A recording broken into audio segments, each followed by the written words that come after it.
잠시 그 세팅을 제가 좀 잘못하는 바람에 좀 늦게 시작하게 됐습니다. 그래서 기다려 주세요.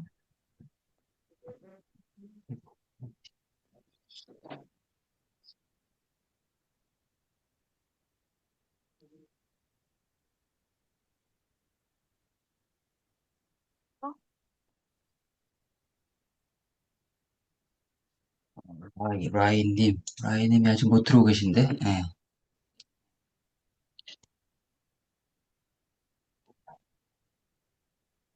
자, 다 들리시죠? 네, 시작하겠습니다. 저는 길버트고요. 어, 오늘 좀 오전에 좀 아이디어가 떠올라서 혹시 오늘 휴일에도 좀 들어오실 분이 계실까 해서 이제 채팅방에 글을 남겼었는데 아마 한 20분 정도가 들어오신다고 그래서 번개 세미나를 하게 됐습니다.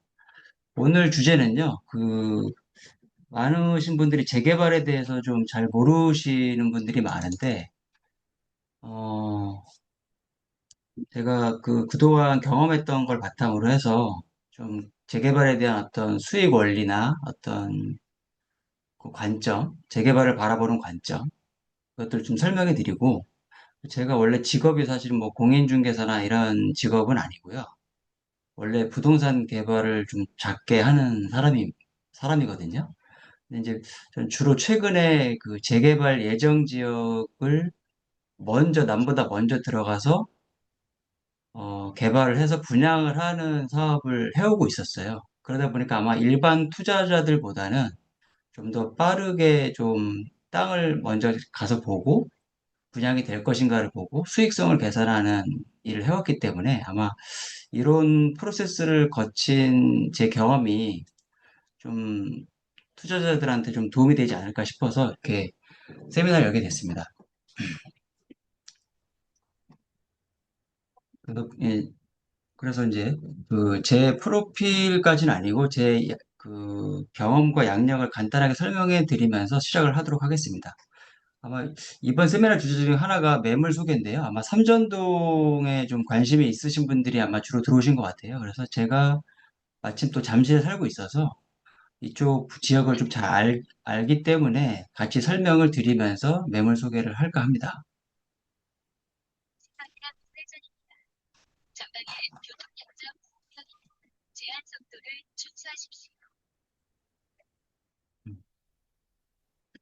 네, 저는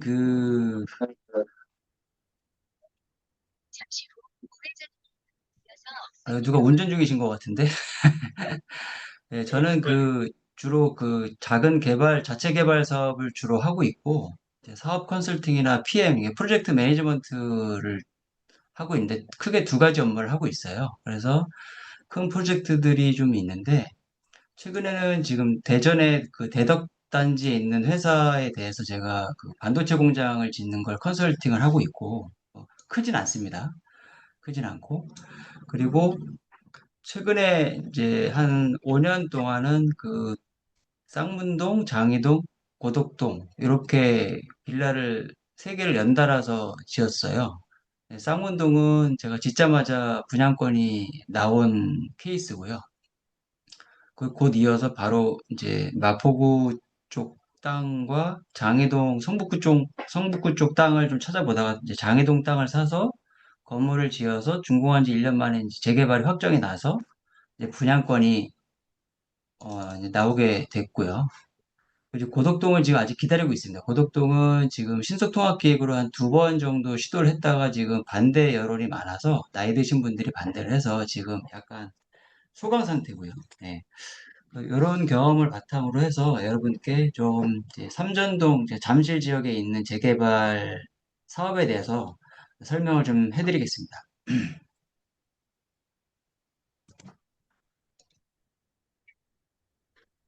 제가 오늘 간단하게 뭐 간단하진 않지만 설명할 전반적인 내용이에요. 그래서 아파트나 건물 노후도 맵을 잠깐 제가 소개를 보여드릴 거고, 그리고 전체적인 재개발 절차에 대해서 아마 일반인 분들은 잘 모르셔서 아마 좀 간략하게 설명을 해드리고, 그리고 실제 과거라고 해봤자 한 20년 안팎인데요. 그때 투자한 어떤 실제 사례 세 가지를 대표적인 사례를 좀 보여드리려고 합니다. 그리고 과거에는 재개발과 재건축의 개념이 명확했어요. 재개발은 인프라가 부족한 지역을 재개발한다라고 얘기를 하고, 인프라가 갖춰져 있고 도로망이 뭐 잘 돼 있는 곳, 이런 곳들은 재건축을 한다고 했어요. 특히 뭐 아파트 같은 경우에는. 그래서 그 재개발과 재건축을 명확하게 구분하면서 가는데, 지금은 그냥 섞어서 써요. 예, 그냥 아파트는 그냥 다 재건축이라고 하지만, 아파트도 있고 뭐 주택이 섞여 있으면 그냥 통합해서 신속 통합기획 재개발, 뭐 이렇게 많이들 부릅니다. 재개발과 재건축을 하면 사실은 결국엔 아파트가 되잖아요. 뭐 주상복합이든지.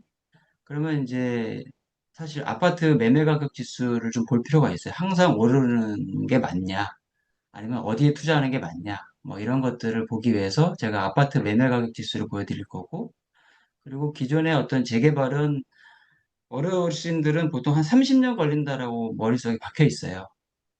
그래서 정말 그런지 한번 패러다임이 바뀌었는지 안 바뀌었는지, 어떻게 바뀌었는지 볼 거고, 그리고 잠실의 주요 지역을 이렇게 전체적으로 한번 살펴볼 겁니다. 그리고 오늘 주로 얘기할 삼전동의 도심복합개발 예상 구역도를 한번 볼 거고요. 그리고 지금 현재 핵심 지역, 제가 핵심 지역이라고 했을 때는 마용성 강남 3구를 얘기해요. 강남 4구다 해서 뭐 강동구도 뭐 하는 경우, 포함시키는 경우도 있고 한데, 여하튼 제가 말하는 거 6개 지역을 핵심 지역이라고 이제 보고 있습니다. 그리고 10년 뒤 2035년도에 송파구의 어떤 핵심 입지에 대한 시세를 좀 예상해 보려고 해요. 동의 안 하실 수도 있는데, 뭐 제가 그래서 혹시 설문조사도 해봤어요. 네, 스레드에서. 그리고 향후 프로젝트는 제가 어떻게 사업을 해 나갈 건지를 뭐 간략하게 소개해 드리고, 뭐 제가 뭐 공인중개사는 아니지만 하여튼 매물 소개를 일회성이지만 한번 해드리고자 합니다. 요건 이제 서울시의 그 준공 30년 된 아파트 비중이에요. 지역별로. 근데 이제 단독주택이나 빌라는 또 달라요. 그래서 보시면 도봉구나 노원구 쪽에 꽤 노후된 아파트들이 많습니다. 그리고 서초, 강남, 송파도 꽤 많고요. 양천구도 지금 목동 아파트들이 재건축을 추진하고 있어서 꽤 많아요. 네. 근데 반면에 관악은 새 아파트가 없는 것 같은데 뭐 이렇게 돼 있는데, 사실 관악은 빌라들이 굉장히 노후된 빌라들이 많습니다. 네. 근데 이것만 봐서는 이게 아파트 기준이라서 사실은 노후도를 디테일하게 볼 수는 없어요. 그래서 그다음 보시면 이렇게 건물 노후도 맵이 있습니다. 그래서 제가 주로 사용하는 그 사이트인데요. 부동산 플래닛이라고. 그래서 직접 지역을 선택을 해서 그 국지적으로 이렇게 노후도를 평가를 해요. 그래서 어, 얼핏 보면 이게 빨간색은 이제 뭐 20년 내지 30년이 지난 건물들이 이렇게 나타납니다. 파란색은 최근 한 10년 안쪽에 지어진 건물들이에요. 그래서 제가 오늘 얘기할 곳은 이곳이고요. 네, 이곳이고 제가 관심 두고 있는 곳이 이곳과 이곳입니다. 근데 오늘은 여기만 먼저 얘기할 거예요. 노을들 보시면 4, 50% 되려나? 말하는 생각이 좀 들기도 하죠. 네. 그래서 보통 재개발을 접하기가 좀 어려운데요. 뭐 해보신 분도 계시고 아니면 뭐 투자를 직접 해보신 분도 계시지만 아마 옆에서 그냥 뭐 간략하게 들은 정도일 거예요. 그래서 재개발의 프로세스를 크게 네 가지로 나눠서 설명을 좀 드릴게요. 먼저 사업 준비 단계가 있고요. 그 준비가 무슨 동의서를 진구한다든지 뭐 이런 어떤 준비 단계가 있습니다. 여론몰이를 하는 거죠. 그리고 아니면 청사진을 제시해서 조감도나 이런 것들을 좀 제시하면서 사업 제안을 하는 준비 단계가 있고, 사업 시행 단계는 보통 이제 인허가 관련한 단계입니다. 그리고 관리처분 단계라고 해서 앞으로 분양을 어떻게 할 거고, 철거를 언제 할 거고, 몇 세대를 지을 건지 확정 짓는 그런 단계예요. 그래서 요거를 아이고, 보시면 사업 준비 단계는 또 제가 이제 숫자로 적어 놓은 것들은 기본적으로 예전에 5년 이상씩 걸렸었어요. 그래서 제가 5라고 써놓은 거고요. 동의서 진구, 기본 계획 수립, 정비구역 지정. 요게 사업 준비 단계라고 할 수가 있어요. 예전에는 5년 이상 걸렸어요. 근데 지금은 이게 거의 1, 2년 안에 다 끝내도록 지금 정부나 지자체가 푸시를 많이 하고 있습니다. 그리고 그 다음에 이제 사업 시행 단계인데요. 이제 정비구역 지정되고, 그러니까 동의서가 이제 걷어지고, 추진위가 만들어지고, 기본 계획을 제안을 해서, 지자체 제안을 해서 기본 계획을 인정을 받고, 지정고시를 하게 되면, 그 다음 단계 사업 시행 단계로 넘어가요. 여기서 두 가지 방식이 있어요. 조합 방식과 조합이 아닌 방식이 있어요. 크게. 원래 조합이 다 결성되는 걸로 이제 알고들 있는데, 사실 조합의 문제점은 뭐냐면, 많이들 싸웁니다. 이해관계가 많이 대립하고, 그리고 정부나 지자체가 어떤 규제를 할 때 그 대응을 할 때도 뭉치지 못하고 많이들 싸워요. 시간이 많이 걸립니다.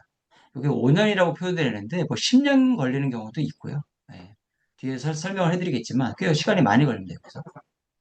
그리고 결성이 됐다고 하더라도 소업 설립 인가까지 가는 동안에도 시간이 많이 걸려요. 맨날 싸웁니다. 네. 그리고 이것까지 끝나면 사업 시행 인가.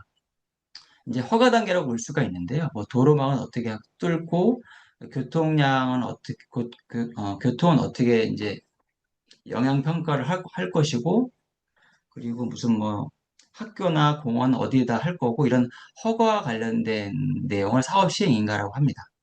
네, 사업 시행 인가를 이제 접수를 해서 보통은 한 3년 정도 걸리는데 요새는 굉장히 빨리 3년 이상 걸리는데 훨씬 더 걸리는데 요새는 한 2년 안쪽으로 추진을 하고 있어요. 정부나 지자체에서. 그리고 나서 이제 관리처분 단계예요. 예, 허가가 나왔으니까 이제 곧 철거나 그 분양을 해야 되잖아요. 그러면 이제 이주는 어떻게 할 것이고, 이주비 보상은 어떻게 할 것이고, 이주비 대출은 어떻게 할 것이고, 이런 것까지 다 넣습니다.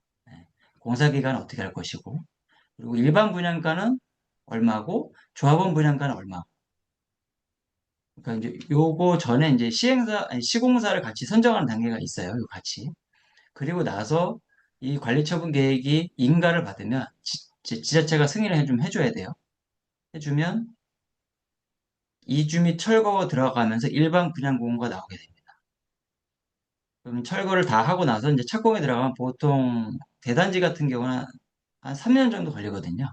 3년이 걸려서 건축을 마치고 이제 준공을 해서 입주를 하게 되고 이제 기존에 있던 조합이 있었다면 조합이 청산이 됩니다. 조합 방식은 이렇고요. 조합이 아닌 방식은 시행을 하는 조합 대신에 역할을 LH나 신탁사가 대신 대행을 해줘요. 그만큼 전문가들이 많이 모였으니까 속도가 굉장히 빨라집니다. 대신에 소유자 전체 회의라는 걸 구성을 하고 여기서 임원을 뽑아서 실무적인 어떤 것들을 맡겨요. 대신에 이제 법령에 나와 있습니다. 뭐 전체 제적 과반수의 몇 분의 몇 이상 어, 어떤 안건은 이렇게 통과를 해야 되고 어떤 거는 제적 3분의 2 이상을 통과해야 되고 이런 안건들이 다 법에 나와 있어요. 그래서 그 아무래도 조합이 있을 때보다는 뭐 싸우는 게 뭐 없진 않겠지만 아무래도 좀 리더십을 가지고 이제 그리고 전문가들이 리더십을 가지고 추진을 하니까 좀 굉장히 빨라집니다. 관리처분 단계도 마찬가지예요. 거의 다 사업 시행인가 전에 이미 주요한 사항이 결정됐기 때문에 여기서부터는 그렇게 크게 싸우진 않아요. 이 관리처분도 이제는 3년 이상 걸리던 걸 1년으로 줄여주겠다라는 게 요새 트렌드예요. 그래서 보통은 이제 아무것도 없는 뭐 동의서도 안 걷고 이런 지역에 빌라를 싸게 사서 동의서 진구하고 기본 계획 수립하고 이럴 때마다 계속 조금씩 오릅니다. 조금씩 올라요. 이때만 해도 이제 앞으로 이제 갈 길이 머니까 조금씩 오르다가 사업 시행 인가 직전에 맞죠. 접수하면 그렇게 굉장히 많이 오르는 게 지역이 많습니다. 특히 최근에 그 신길 몇 구역인지 제가 기억이 안 나요. 3구역인지 8구역인지 기억이 안 나는데요. 3억 5천 하던 빌라가 사업 시행인가 접수하자마자 8억으로 뛰었어요.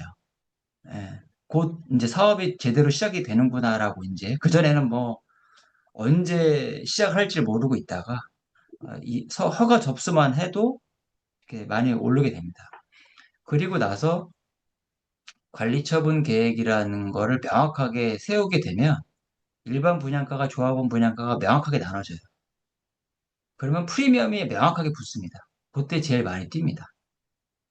그래서 여기 보시면 추정 분담금이라는 게 있는데 이게 세 번 정도 나와요. 뭐냐면 보통 이제 기본 계획 수립할 때 이 정도 너희들은 낼 것이야. 조합원 분담금은 6억이고 일반 분양가는 10억. 아니, 일반 분양가는 얘기 안 하고 너희 재산 가치는 이렇고 분양가는 조합원 분담금은 이 정도 될 거야라고 얘기를 대략 해줘요. 근데 오차가 뭐 너무 큽니다. 왜냐면 아직 계획이 다 만들어진 게 아니기 때문에. 그 사업 시행 인가 전에 또 한 번 추정 분담금 예산 고지서가 나와요. 이때도 정확도가 좀 떨어져요. 왜냐면 이 사이에 또 많이 바뀔 수 있거든요.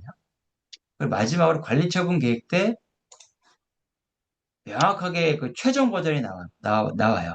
예, 요때 가격이 가장 많이 상승을 하죠. 왜냐하면 매우 구체적이니까요. 왜냐하면 일반 분양가가 나오고 그 일반 분양가가 10억이다. 그러면 조합원 분양가 5억이다. 그러면 9억에서 10억 사이에 보통 분양권이 거래가 됩니다. 이쪽에서 많이. 그러니까 사는 사람은 일반 분양보다는 좀 싸게 사고 싶어 하고 이 사람들은 빨리 털고 나가고 싶어 하고 많이 올랐으니까요. 예, 수익을 보기 위해서. 그때 이렇게 이런 단계 엑시 시점들이 많이 있습니다. 예. 그 유명한, 그러니까 좋은 지역일수록 이 엑시 때마다, 시점마다 거래가 많이 됩니다. 근데 주로 많이 되는 데는 사업 시행인가 접수할 때와 관리처분 계획이 끝나고 공사하기 전에 많이 거래가 많이 돼요.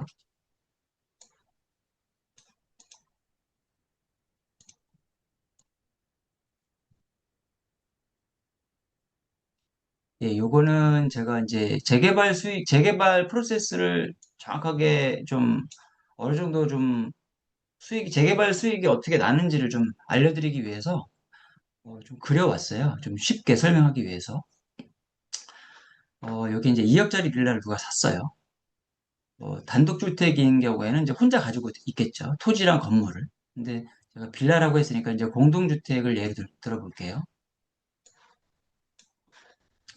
여기 2억 주고 샀는데, 감정평가를 나중에 이제 재개발 시작 직전에 이제 받아보니까 건물은 5천만 원, 토지는 1억 5천을 평가를 받았어요. 그래서 이 정도의 요걸 이제 종전자산 평가 금액이라고 하거든요. 그래서 2억짜리 빌라를 제값 주고 샀구나라고 했는데 여기 이제 이 마을의 어떤 그 조합원들은 10명이에요. 근데 20세대를 만들려고 이제 재개발을 하는 거예요. 그럼 조합원이 10명이고 일반 분양은 이제 10명이 들어오겠죠, 새로. 그러면 이제 일반 분양가가 12억이라고 가정을 해볼게요. 그러면 이 일반 분양의 수입이 조합원들의 수익으로 돌아와요. 그러면 이제 아파트 일반 분양 수입이 이제 120억이 되고, 이제 건축 비용은 10세대가 아니라 20세대니까 60억이 될 거고요. 그럼 이 120억에서 60억을 뺀 게 조합원 수입이 됩니다. 1인당 6억이죠. 굉장히 지금 수익이 많이 나는 걸로 계산을 했는데, 여튼, 그래서 조합원 분양가는 수익을 배분해서 결정을 해요. 그러니까 관건은 조합원이 작을수록, 그리고 일반 분양분이 많을수록 조합원 분양가가 싸져요. 예. 그래서 만약에 이렇게 사업을 진행을 해서 입주 시에 입주할 때 그러니까 분양 시보다 많이 올랐다고 가정을 하면 분양권이 만약에 20억에 거래가 된다라고 하면 이때 조합원 분양가가 만약에 이때 6억이었으면 조합원 프리미엄은 14억이 되는 거예요. 대략 구조를 아시겠죠? 네. 이런 프로세스대로 올라가서 재개발의 어떤 프리미엄이 붙습니다. 근데 보통 요때, 요 단계, 처음 단계 때 투자자들이 많이 이제, 어, 빌라나 이런 주택을 많이 사는데요. 신축을 사는 경우도 있고 구축을 사는 경우도 있어요. 근데 신축은 가격이 좀 높죠. 왜냐하면 뒤늦게 비싼 땅을 사서 개발을 했으니까요. 근데 임대나 감정평가에 좀 유리해요. 그러니까 보통 30년 된 빌라를 평가하면 거의 건물 값어치가 없어요. 뭐 1,000만 원도 안 되는 경우도 있고. 근데 새 건물은 거의 건축 원가를 거의 다 쳐줍니다. 또 임대 이슈가 있는데요. 이게 너무 오래되다 보면 임대가 잘 안 맞춰져요. 싸긴 싸지만. 그래서 전세나 갭 투자를 할 때 전세 금액이 싸서 오히려 내 돈이 많이 자기 자본이 많이 들어갈 수가 있어요. 또 관리할 때도 불편하고요. 그래서 아마 신축으로 하면 임대나 감정이 유리해서 오히려 자기 자본이 덜 들어가는 경우가 많습니다. 신축 같은 경우에는. 요새는 좀 변수가 하나 생겼죠. 뭐 보증보험 그 상한제가 생겨서 좀 변수가 많이 생겼는데 일반적으로 이렇습니다. 요 기초 용어인데 아마 이게 이제 보시면 이제 이런 것들이 나오는데 이건 이따가 좀 자세하게 좀 설명을 해드릴게요. 이것도 예, 좀 어려운 내용인데 잠깐 읽고 넘어가 볼게요. 성주 전략정비구역 3지구인데 이제 재개발에 관한 용어들을 좀 익숙하게 하기 위해서 제가 가져온 건데 임대주택 381세대와 얘가 있고 조합원 수 959명 대략 뭐 한 1200세대 되죠? 포함해서 2062세대를 건립할 예정이래요. 그럼 대략 요걸 뺀 나머지 한 800세대가 일반 분양인 거죠. 일반 분양분을 조합원의 이익으로 귀속시키는 거예요. 추정 평가 금액이에요. 그러니까 지금 조합원들의 재산을 평가를 하는 거예요. 그래서 공동주택은 뭐 평당 1억 5천서. 건물 가격은 거의 없겠죠. 왜냐하면 너무 오래됐으니까요. 단독 다가구는 뭐 이런 얘기가 있고. 그래서 추정이라는 단어를 쓰거든요. 이게 사업 시행 인가 직전에. 근데 맞아, 한 번 더 나와요. 나중에 정리가 돼서. 여기서 변화가 있겠죠. 24평이 15.5, 34평이 22.5. 근데 일반 분양가는 굉장히 높을 겁니다. 여기 성수동은 그 분양가 상한지 지역이 아니에요. 그래서 아마 제가 볼 때는 이거에 2배 이상 가지 않을까 싶은데요. 예. 그래서 뭐 이렇게 이런 단어들을 좀 익숙하게 알아놓으시면 대략적으로 어떤 흐름이라는 걸 알게 되실 거예요. 그래서 이런 재개발이 좀 과거와 현재를 한번 비교를 해보면요. 예전엔 재개발, 재건축 크게 두 가지로 나누고 탑다운 방식으로 법령도 많지도 않았어요. 그래서 다양한 형태의 재개발 그 니즈를 잘 못 맞춰줬어요. 그러다 보니까 결성이 돼도 비대위 결성해서 싸우고 그 민원 발생하면 아무리 사업성이 좋아도 사업 중단이에요. 네. 그리고 또 아파트 같은 경우는 재건축할 때 재건축 초과 이익 환수 이슈가 있습니다. 지금은 좀 이제 없애려고 하는 것 같은데요. 그리고 노후도 기준도 굉장히 길었어요. 왜냐하면 콘크리트는 100년 가는데 이거를 빨리 부수면 뭐가 좋은 거냐라고 해서 사회적 자원이 낭비되는 거 아니냐라는 의견들이 있어서 많이 좀 부정적으로 바라봤어요. 그런데 지금은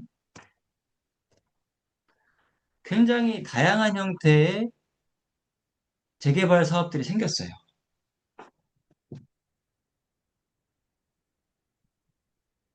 잠시만요.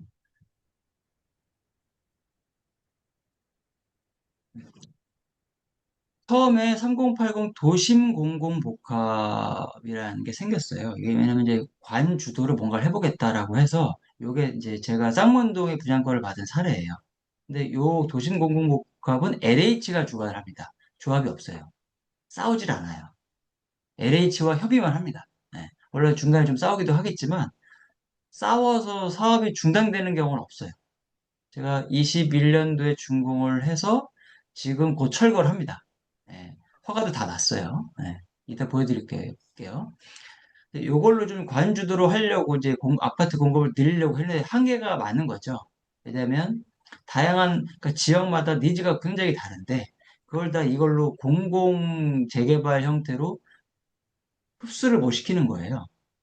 그래서 서울시 오세훈 시장이 욕심을 내서 신속 통합기획이라는 걸 만들어내요. 권리 산정 기준, 조합원 자격을 결정하는 권리 산정 기준을 막 앞으로 땡기고 뭐 그랬다가 조금 이제 소송이 걸릴 것 같으니까 지자체한테 맡기고 뭐 이런 버전들이 좀 있는데 여하튼 신속통합기획을 만들어내고 지금 굉장히 많은 지역의 신속통합기획으로 지금 추진 중에 있어요. 근데 지역마다 속도는 많이 다릅니다.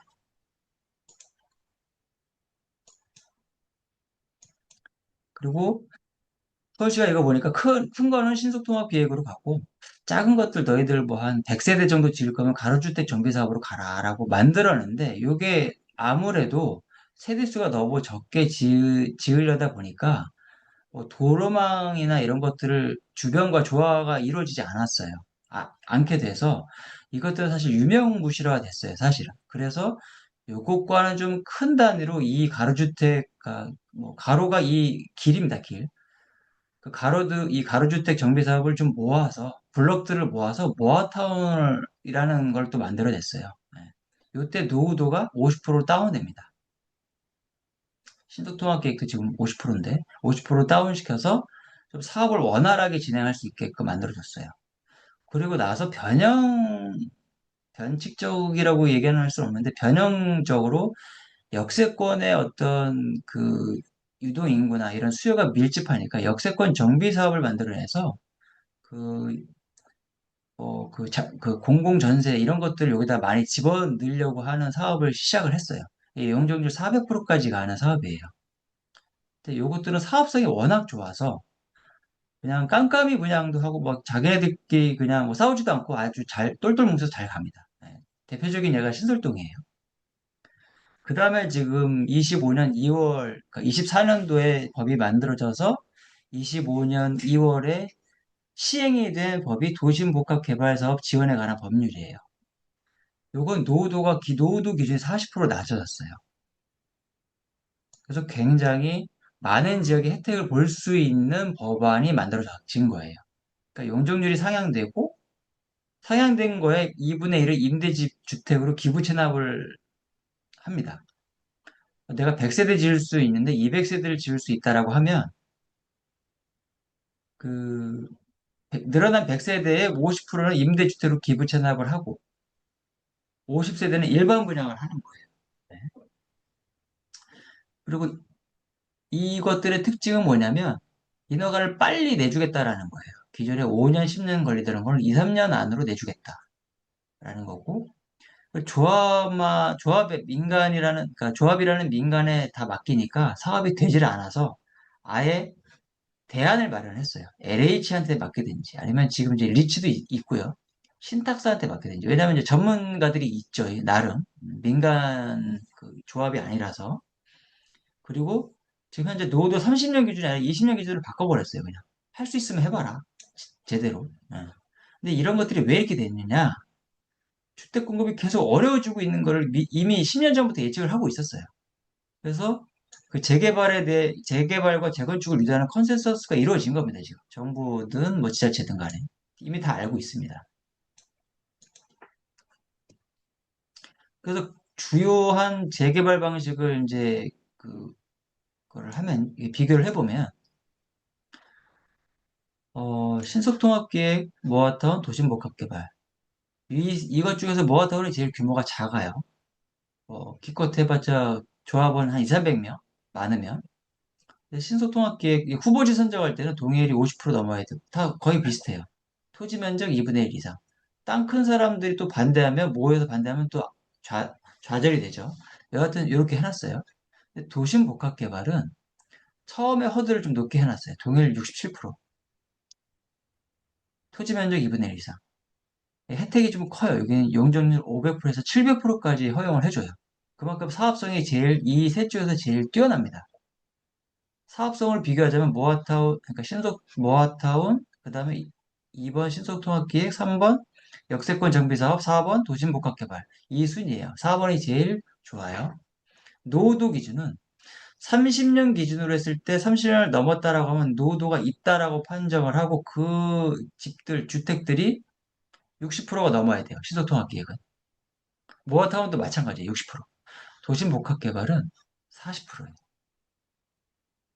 노후도 맞추기가 굉장히 그러니까 신축 빌라가 많이 지어진 지역이라도 그 역세권 근처에 니즈가 있는 지역은 개발 허용해 주겠다라는 겁니다. 조합 설립 인가 동의로 이제 70% 80%인데 여기는 조합이 없어요. 없죠. 빠를 수밖에 없죠. 네. 요거 이제 참고로 이제 아까 말씀드렸던 3080 도심복합 개발 사업이에요. 공공복합 개발 사업이라고 이제 도심이라는 말을 쓰면 또 헷갈리니까 공공복합 개발 사업입니다. 21년도에 법이 만들어졌고 제가 지은 빌라가 여기인데 이건데 6월 2일 날 준공을 했어요. 근데 6월 29일 날 발표가 나서 바로 권리 산정 기준을 6월 29일로 해서 어, 분양권이 나왔습니다. 8개가. 와, 이 6월 사업을 6월 시작을 해서 서울시가 이게 지금 몇 년도냐면 이제 25년도에 사업 계획 승인 이제 사업 시행 인가가 난 거예요. 1,400세대. 제가 좀 얻어 걸린 측면이 없잖아 있는데 제가 이 쌍문역에 가서 이쪽과 이쪽 땅을 주변 도봉중학교 근처를 이제 배회하다가 이쪽이 좀 마음에 드는 거죠. 그래서 왜냐면 신축이 이쪽에 많았어요. 이쪽이 도봉중학교 아래쪽이.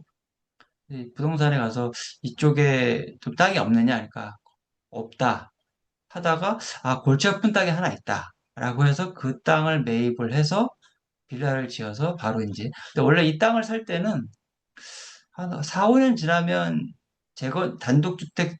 단독주택 재건축 혹은 재개발 얘기가 많이 나오겠다라는 생각을 했어요. 예. 근데 그게 제대로 이제 타이밍이 맞은 거죠. 그리고 나서 요거 지을 때 이쪽도 막 관심이 있어서 이쪽도 땅을 살려고 그러는데 사실 건축을 하기 좋은 땅이 없었는데 포기했는데 결국 여기도 재개발이 지정이 됐습니다. 네. 그리고 이쪽도 재개발이 지정이 됐고요. 여기 서측, 동측.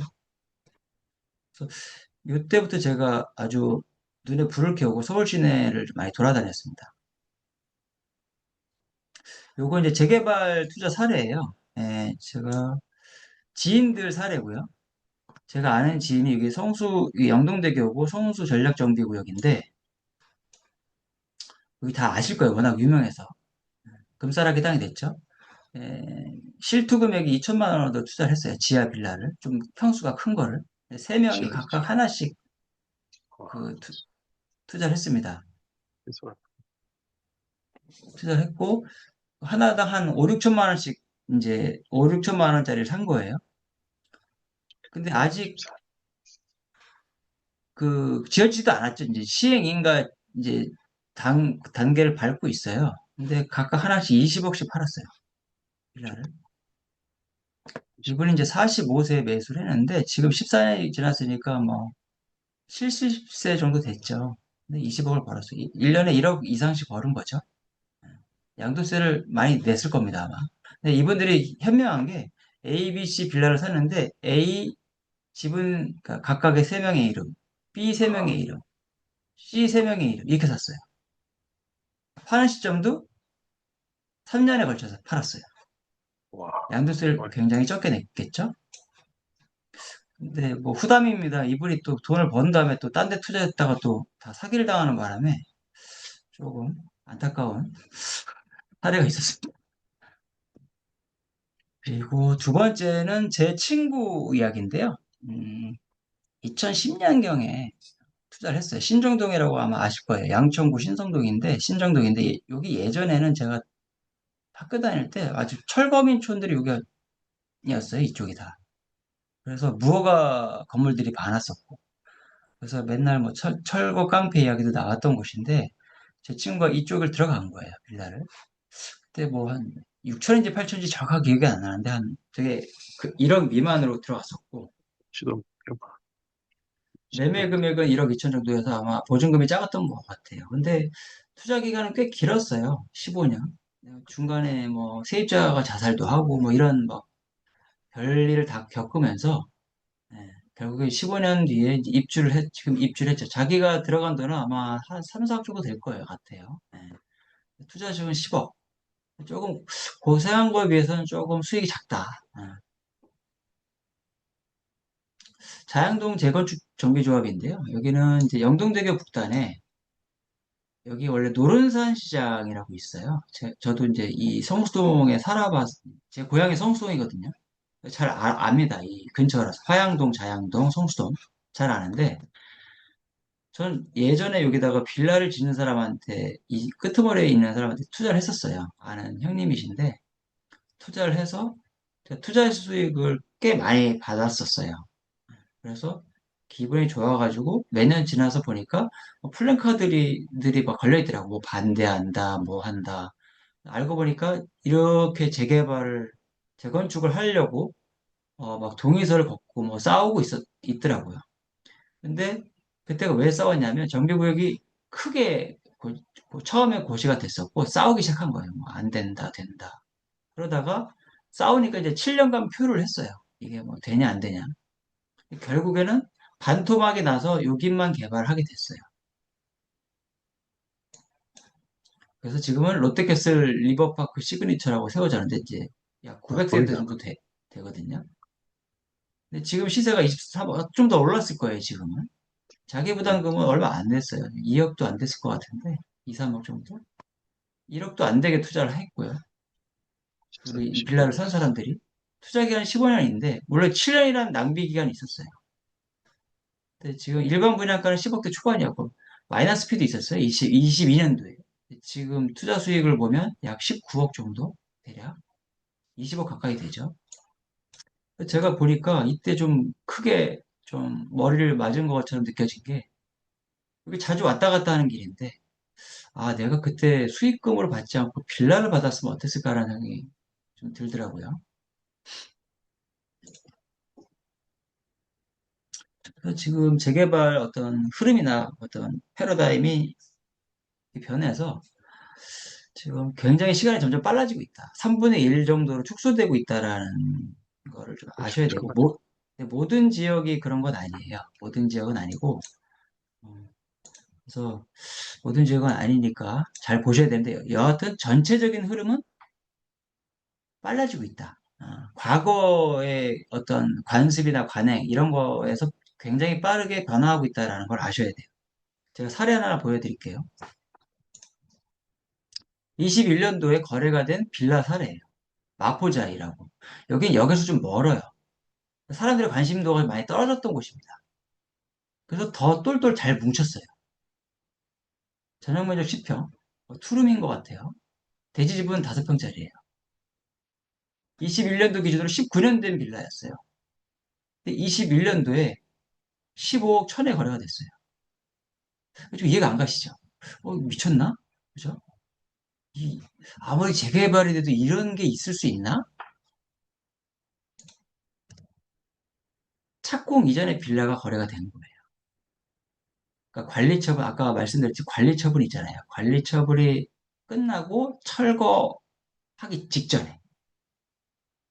그때 왜냐면 그때 조합원 분양가와 일반 분양가가 다 세팅이 됩니다. 이게 수익이 많았던 모양이에요. 6억에서 7억 정도였고 조합원 분양가가. 일반 분양가는 여기도 뭐 분양가 상한제 영향을 안 받았던 것 같아요. 17억대. 조합원 요때 공사 시작하기 직전에 조합원 프리미엄이 10억이었던 거예요. 자, 그러면 이거를 산 사람은 일반 분양가를 17억에 사느니 이걸 더 싸게 주고 산 거죠. 플러스 청약을 들어가야 되는데 청약 당첨될 확률이 높지 않죠. 굉장히 좀 싸게 산 거죠. 이것도 보면. 지금 분양권 거래는 25억입니다. 아직 입주를 안 했어요. 내년도 입주해요. 자, 보시면 2014년도에 사업을 시작을 했어요. 뭐 그전에 뭐 동에서 1, 2년 동안 거뒀겠죠. 똘똘 뭉쳤으니까 빨랐을 거예요. 26년도 입주합니다. 몇 년 걸렸습니까? 12년 걸렸어요. 조합원이 18억을 벌었죠. 아마 더 오를 것 같아요. 여기는 마포 자이라서. 그러니까 이렇게 되는 겁니다. 아까 말씀드렸던 재개발 수익의 원리에서 아마 여기에서 조합원들이 많은 땅을 팔고 나간 것 같아요. 그러면서 조합원 수가 줄면서 수익이 더 극대화된 게 아닌가 그런 생각이 좀 들기도 합니다. 가장 중요한 건 일반 분양가였죠. 일반 분양가가 이렇게 높아지면서 조합원 수익이 어마어마해진 거예요. 그래서 1인당 10억씩 가져간 거예요, 사실은. 그래서 지금 과거에는 뭐 집값이 그렇게 절대 가격이 높지 않았고 뭐 대출 제한이 많지 않았어요. 재개발은 길다라는 인식이 강했었고 노후도기도 달랐고 근데 지금은 인플레이션이 속도가 어마어마하죠. 그리고 예전에는 지금 노도강 커트라인이 6억이에요. 구축 아파트가. 근데 과거 20년 전에 서초동 삼풍 아파트 가격이 6억이었어요. 6, 7억 정도 됐었어요. 이게 지금 뭐가 바뀌었죠? 그리고 서울 입성이 점점 힘들어지니까 사실은 조합원 프리미엄이 상승할 수밖에 없어요. 그리고 대출 규제가 어마어마해졌죠. 또 7월 달에 DSR 강화하죠. 결국에는 서울 안쪽으로 들어오면 들어올수록 대출이 안 돼요. 현금을 들고 있는 사람만 서울 핵심 지역 가운데로 들어올 수가 있는 상황이 된 거죠. 그리고 아시다시피 뭐 신문지상에서 들으셨겠지만 보셨겠지만 아파트 공급이 29년 29년까지 없습니다 이제. 지금도 짓지 못하고 있어요. 대출이 제대로 안 돼서.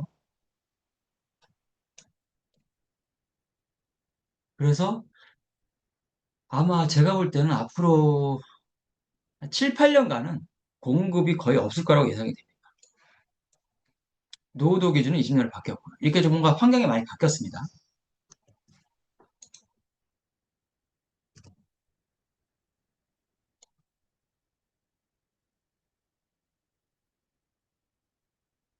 그 아실이라는 앱에서 제가 그 아파트 공급 물량 예상치를 받아가지고 왔어요. 근데 요건 이제 강남 재건축 때문에 좀 많이 이렇게 점핑이 된 거고 내년도 올해 가을부터는 사실 입주 물량이 많이 없어요. 거의. 근데 요때 되면 서울 안에서 많이 아파트를 지을 거냐?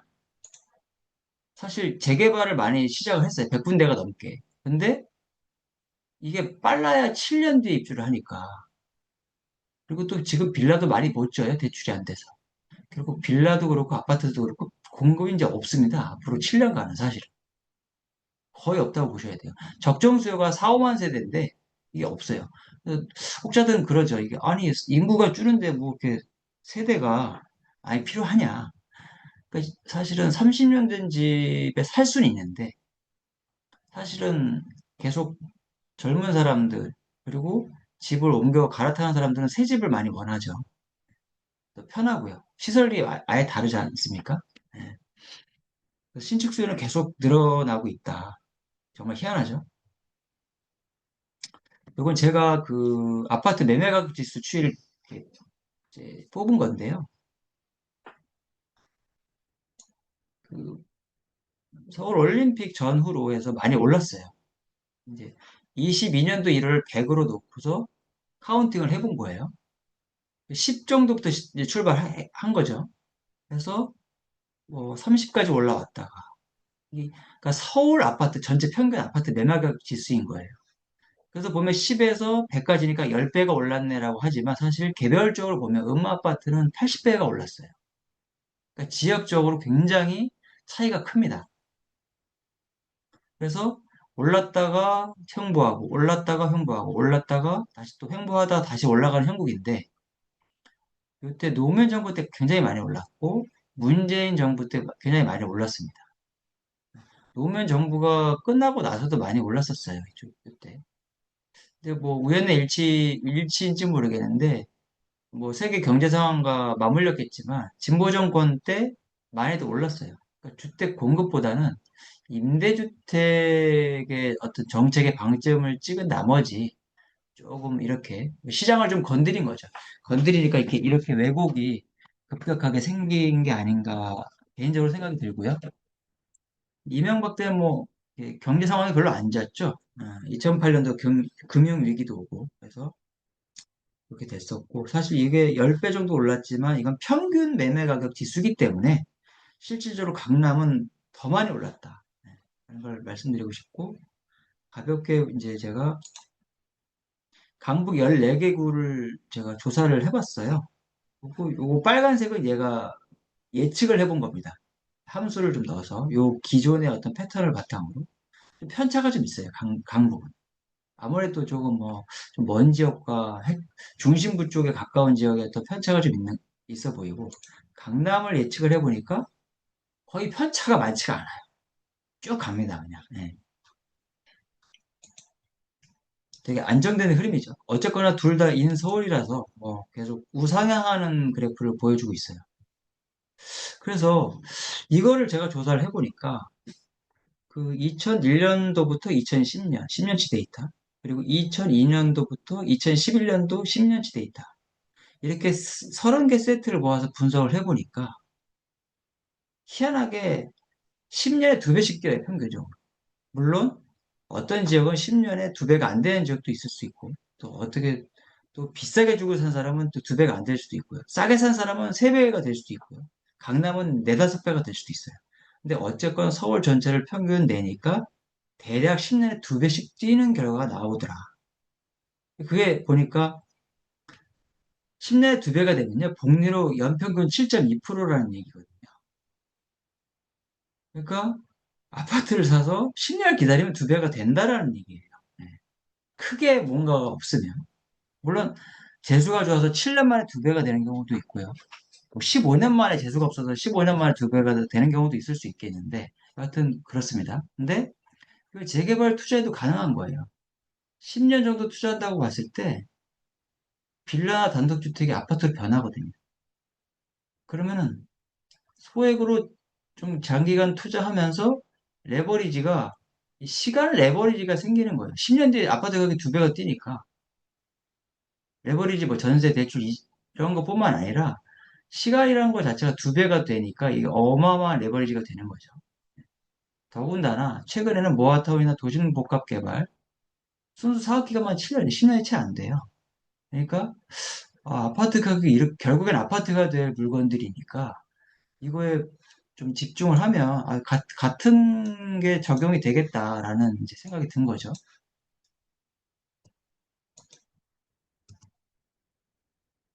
이건 이제 서울시에서 나오는 이제 매년 10년마다 뭔가 세우는 이제 이런 백서예요. 생활권 계획 중심지 체계인데 여기 학군지가 있죠. 학군지 여기 고덕, 명일, 상해, 강, 대치동, 목동 뭐 이렇게 학군적으로 유명한 데도 있습니다.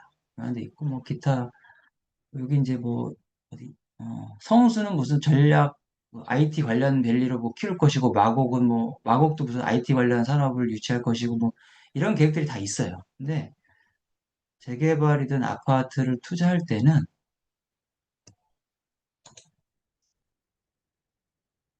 요걸 먼저 보시면 돼요. 이게 뭘까요?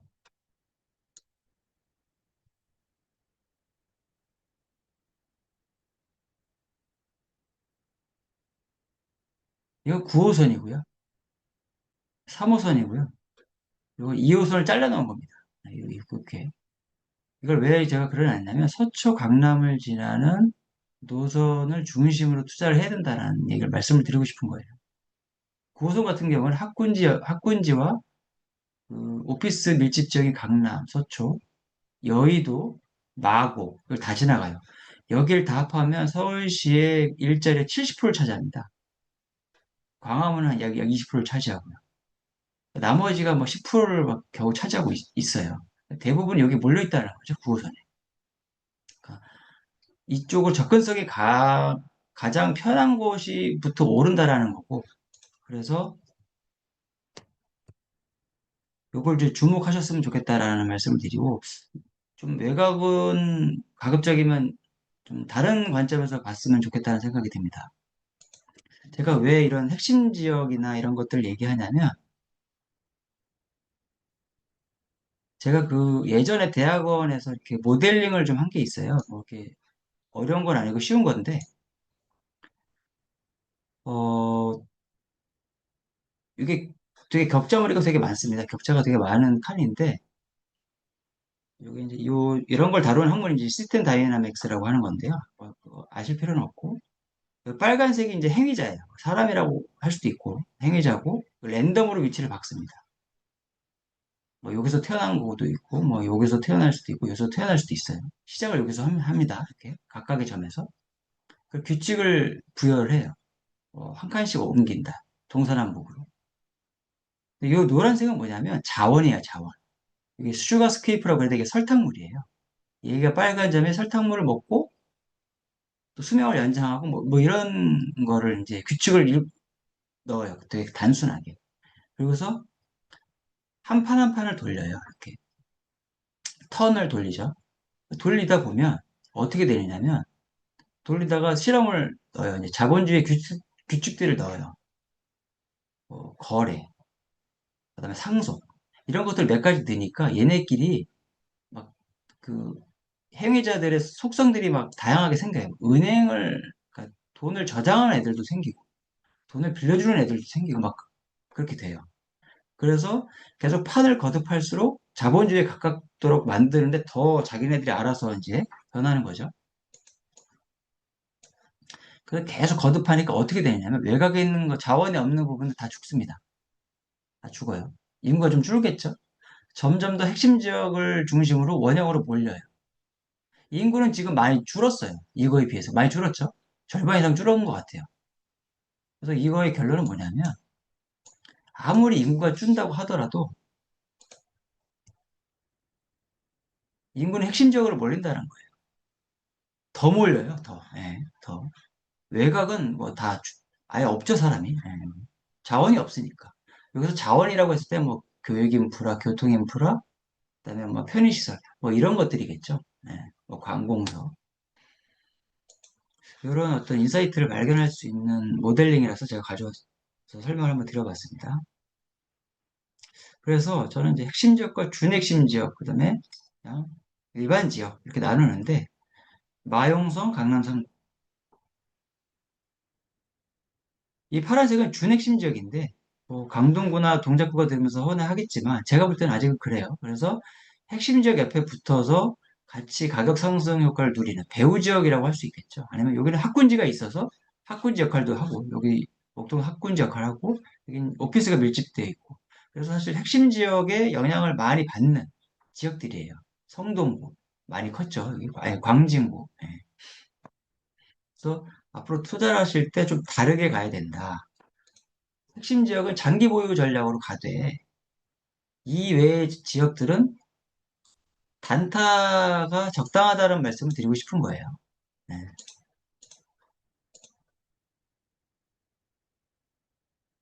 그래서 길게 가져갈 바 이걸 길게 그러니까 준 핵심 지역과 비핵심 지역을 길게 가져가다 보면 핵심 지역은 더 오르거든요. 그래서 핵심 지역으로 갈 만한 시드 마련을 위해서 이걸 활용을 하고 지렛대로 활용을 해서 핵심 지역으로 들어가는 전략을 펴야 된다. 그래서 이러기 위해서는 거주와 투자를 좀 다르게 해야 됩니다. 아니, 물론 돈 많으면 강남에서 살고 그냥 투자도 거기서 하면 돼요. 근데 대부분 99%의 사람이 돈이 부족하죠.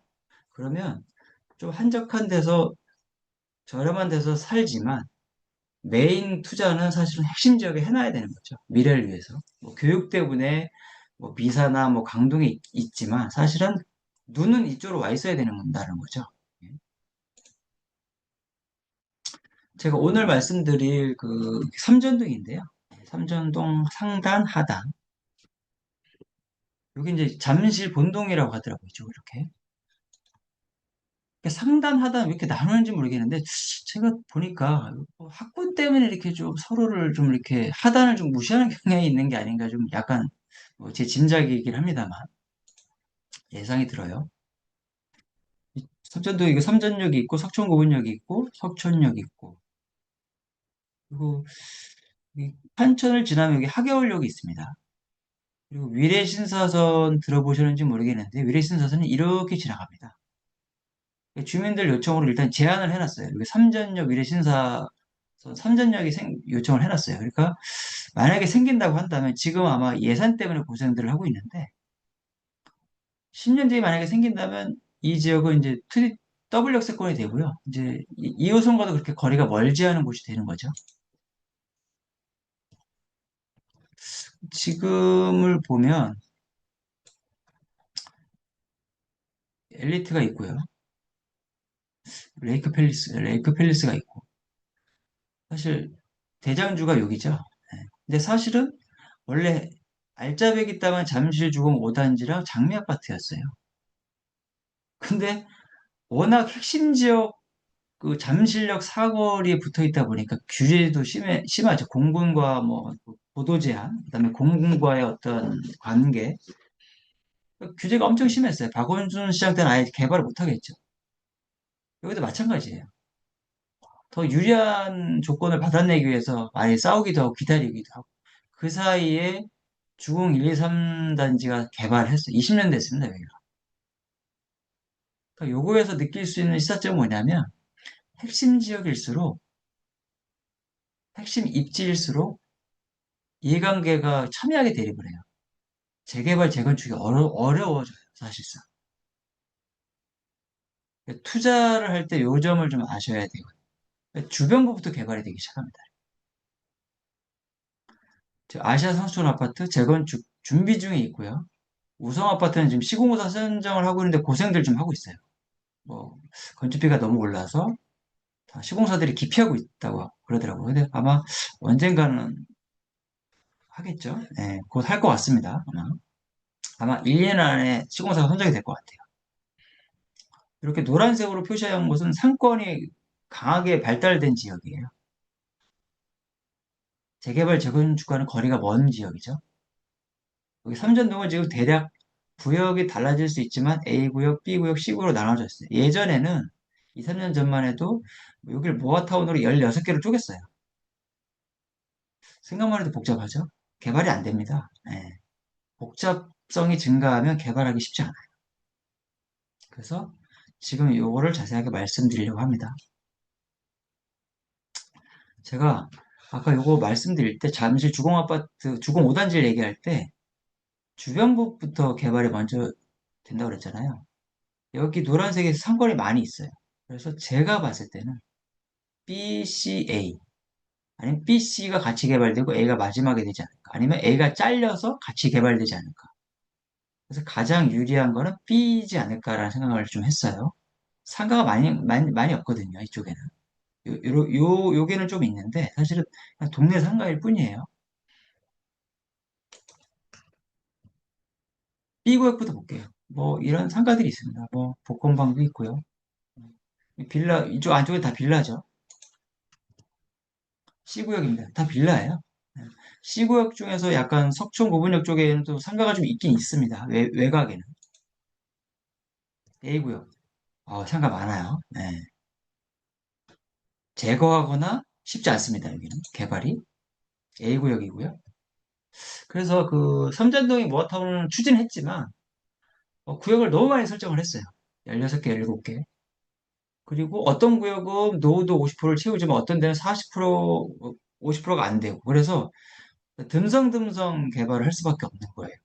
당연히 주민들이 여론이 좋을 수가 없겠죠. 그래서 그러다가 더 좋은 사업 형태가 나온 거예요. 도심복합개발 사업이라는 게. 이거 이제 다음 장에 저기 설명을 해드리겠지만 시행사 역할을 조합이 아니라 신탁사가 주도를 합니다. 예, 용적률은 지금 여기 이종 주거 지역이라서 200%거든요. 근데 보통 아파트를 지으면 인센티브를 줘요. 한 230%, 50%. 근데 500%까지 해준다는 거예요.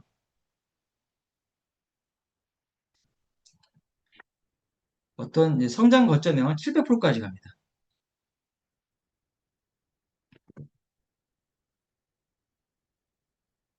여기 이제 신문 기사인데요. 작년 10월 달에 나온 기사예요.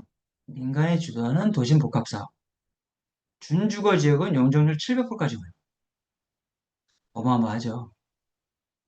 도심복합개발법은 내년 2월부터, 올해 2월부터 시행될 예정이다.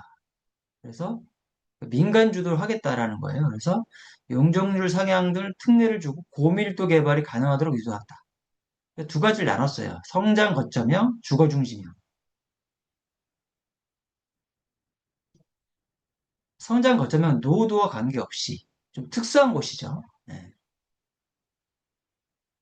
주거 중심형. 삼전동에 해당하는 건데 역 승강장 경계로부터 500m 이내인 역세권, 20년 노후도, 비율 40%. 요거예요. 용적률 50%고 서울의 경우 준주거지역 법적 상한 용적률이 500%인데 이걸 700%까지 올려주겠다. 그래서 뭐 공급주택의 50%, 60% 이상은 뭐 이런 공공 분양주택을 제공할 수 있다라는 얘기를 하고 있어요. 그래서 아마 예상 구역도가 이렇게 뭐 다르게 그린 것도 있는데 저는 모르겠습니다. 어쨌거나 대략 순서는 A, B, C 이렇게 될 것이다. 그래서 매물 위치가 여기 있어요. 저는 항상 땅을 살 때 어떤 구역의 가운데만 사거든요. 네.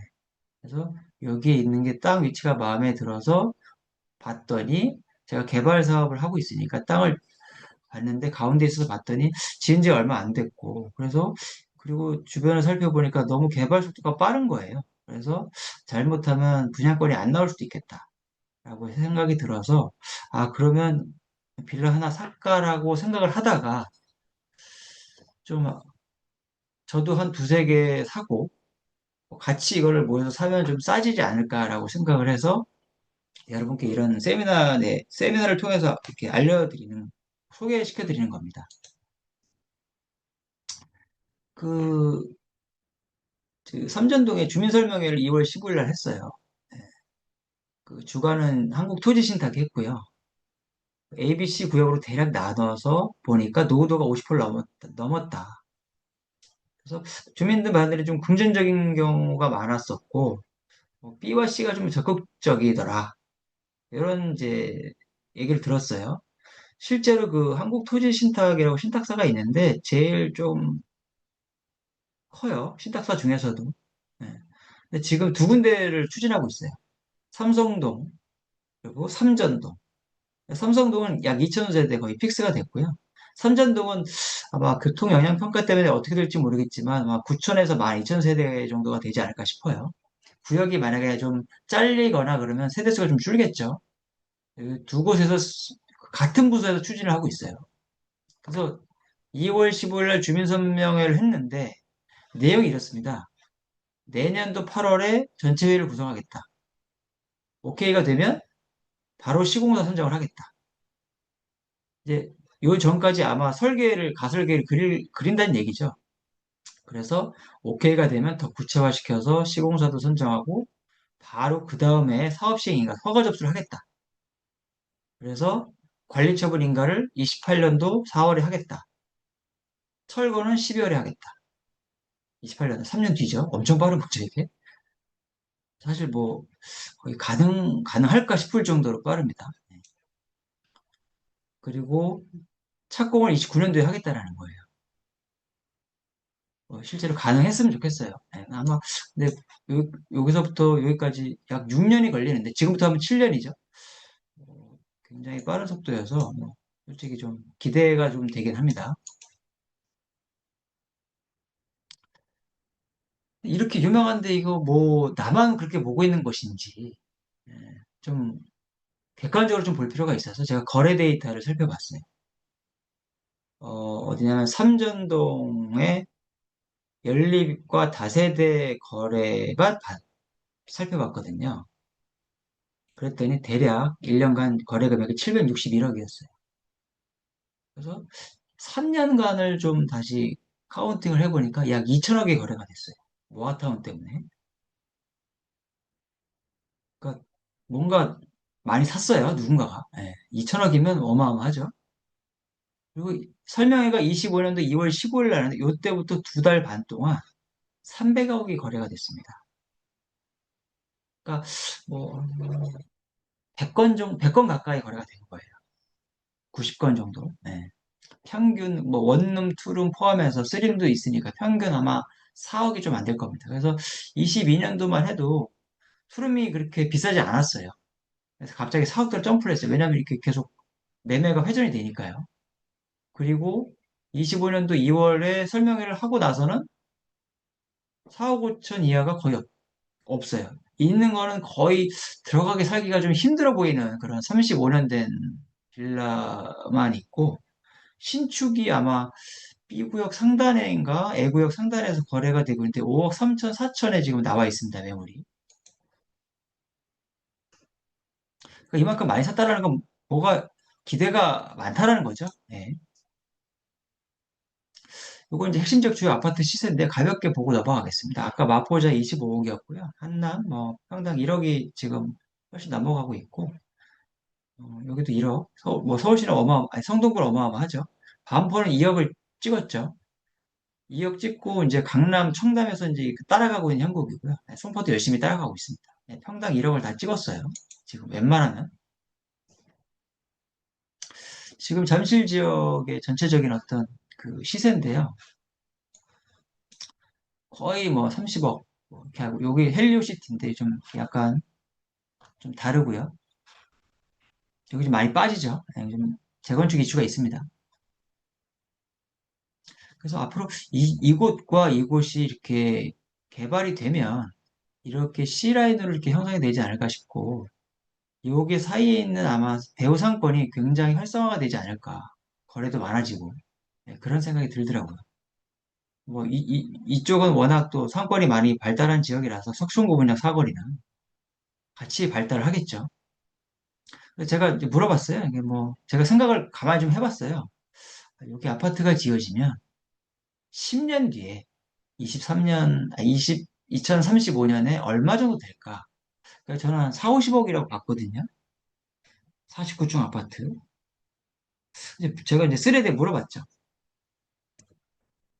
혹시 나만 착각을 하고 있는 것은 아닌가? 이렇게 예상을 했습니다.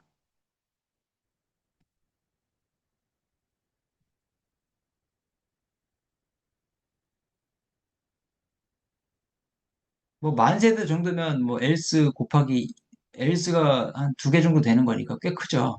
잠실 대장 아파트가 된다. 아파트가 들어서질 못한다는 의견도 꽤 많았어요. 또 얼마짜리가 될 거냐? 50억 원대가 제일 많았어요. 아마 신축이니까 막 신축에 대한 메리트를 강하게 해주신 것 같아요. 그래서 제가 볼 때는 그 재개발을 투자할 때 가급적이면 좀 주거와 투자를 분리해라. 뭐 같이 할 수 있으면 제일 좋죠. 예, 근데 그게 아니라면 분리해서 투자를 좀 핵심 지역으로 옮겨라 라는 얘기고 앞으로 재개발은 이게 이 트렌드가 언제 또 바뀔지 모르겠지만 몇 년이 갈지 모르겠어요. 근데 재개발은 역세권을 무조건 고려를 해라.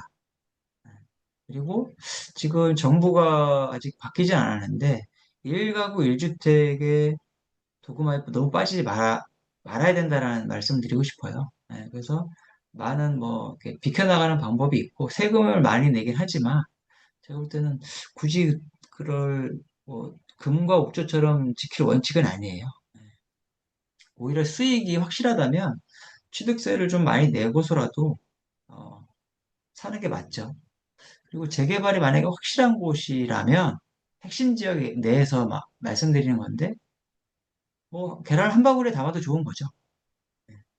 그리고 뭐 비핵심 지역인 경우, 준핵심 지역 이런 데는 2, 3년 단위로 엑싯을 고려해서 빨리 시드를 마련해서 이런 단계별로 매도 타이밍이 나오거든요. 그러니까 너무 길게 기다리면 사실은 효율성이 좀 떨어져요. 그래서 비핵심 지역은 투자 전략을 좀 다르게 해라.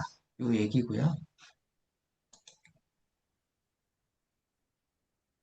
좀 어려운 얘기인데, 이게 분양가, 이제 재개발과 분양가 상한제가 밀접한 관련이 있습니다. 그래서 뭐냐면, 재개발 그 관리 처분이 나올 때 일반 분양가, 조합원 분양가가 나오는데, 일반 분양가가 높을수록 조합원 분양가가 낮아지죠. 그 수익을 조합원들이 이제 혜택을 보니까요. 근데 시세보다 낮을 가능성이 좀 있어요. 약간. 분양가 상한제를 적용하니까. 그죠? 그래서 조합원 분담금이 늘어나 보여요. 일단. 왜냐면 일반 분양가 수입이 약간 상방이 생기는 거죠. 그래서 사실은 조합원 분담금 이슈가 굉장히 많아 보이기 때문에 처음에 반대가 심할 수도 있고, 그래서 시세가 처음에는 딱히 잘 안 오른 경향이 있어요. 그래서 저렴하게 매입이 가능한 또 장점이 있습니다. 사람들 잘 어버버 할 때 빨리 들어가면 되는 거죠. 그런데 처음에 분담금은 많을 수 있지만 시세가 입주할 때 뭐 일반 분양가가 만약에 분양가 상한제 적용되면 뭐 로또 당첨이다 이런 얘기들을 많이 하잖아요. 바로 시세를 추정하기 때문에 분담금 이슈는 바로 해결됩니다. 뭐 전세를 놓든지 뭐 해서 해결이 바로 돼요. 근데 분양가 상한제 비적용 지역이 있어요. 마포, 성동, 광진. 이런 데는 일반 분양가가 시세를 어느 정도 따라가요. 비슷해요. 오히려 높을 수도 있고요. 그러니까 조합원들의 수입인 일반 분양가가 높으니까 조합원 분담금이 내려가겠죠. 그죠? 그러면 기대감이 커지겠죠. 처음부터. 그래서 입주할 때는, 입주 전이나 지금이나 그렇게 많이 안 오르네? 그러니까 조합원 분담금이 적으니까 처음부터 사업성이 좋게 보여요. 그래서 가격대가 좀 비싸요. 신기하죠? 분명히 여기가 더 좋은 것 같은데. 그죠? 예, 물론 이제 관점이 좀 다르겠지만 하여튼 이것도 분양가 상한제를 적용하냐 마냐에 따라서 진입 시점을 좀 다르게 가져가야 돼요. 예. 차라리 이런 데는 안전빵으로 자본을 가지고서 안전하게 가는 것도 방법이기도 하고요. 예. 분양가 상한제에 따라서 좀 깊이 좀 고민을 해야 됩니다. 제가 뭐 직업이 뭐 그 물건 소개하는 사람은 아니고 사실은 이제 개발 사업을 하다 보니까 그 원래 삼전동은 제가 지으려고 했었어요. 근데 이거를 지금 포기했죠. 왜냐하면 너무 사업이 빨라질 것 같아서 짓기도 전에 개발 확정이 날 것 같아서 약간 제가 겁을 먹었습니다. 네, 그렇게 하고 아직은 얘기가 없는 잠실 본동, 반포동을 들어갈 예정이에요. 앞으로. 나중에 이제 뭐 소개할 기회가 될지 모르겠지만 아마 갭이 삼전동보다는 좀 올라가지 않을까 신축이니까 그런 생각이 들고요. 요즘 땅을 계속 찾고 있습니다. 제가 빌라를 지을 곳은 여기에요. 신논현역과 논현역 사이. 여기. 이쪽 맞은편에 반포자리가 있죠. 서평역이 있고요. 교통이 굉장히 조사를 해보니까 신축 투룸 가격이 한 7억 5천 정도 되더라고요. 전세는 한 4억대 정도 되고요. 아, 엄마 신발을 보고 있어. 이렇게 소리가 들려서 제가 죄송합니다. 예. 그래서 진짜? 어, 뭐 갭이 한 3억, 뭐 3억에서 4억 정도 되는 것 같아요. 뭐 이렇게 제가 지으려고 하고 있고 제가 여기에 못 지었죠 지금. 못 짓기가 지금 너무 겁이 나서 지금 다음에는 여기를 보고 있어요. 여기 아직 얘기가 없는데, 일단 이름이 잠실 본동이잖아요. 그죠? 예, 그래서 아마 이름값을 좀 하지 않을까 싶은데, 여기 아마 제가 아시는 그 부장님 말 들어보니까 여기 아주 뭐 더 인기가 좋대요. 여기가 오히려. 여기보다. 아마 잠실동이라서 그런 것 같아요. 예. 여기는 아마 지금 신축 투룸이 거의 없고요. 예상 시세는 한 5억 정도 하지 않을까. 전세는 외국 한 나왔어? 3억 정도 하지 않을까 싶습니다. 진짜? 그 삼전동을 지금 미안. 말씀드리려고 하는데 그 엄마 머리카락이 지금 하얀색이 너무 많아서. 어, 지금 목소리가 지금 나오고 계신 분이 그런가 있어가지고 봐. 잠깐만요.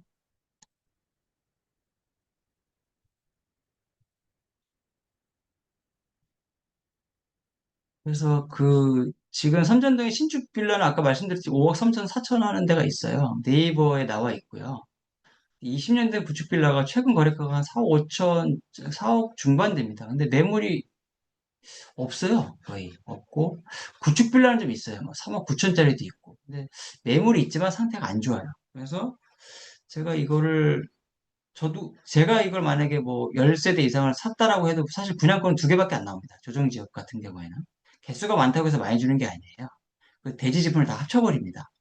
그래서 나 혼자 살 거냐 하다가 그러면 이걸 나눠서 지인과 함께 사자.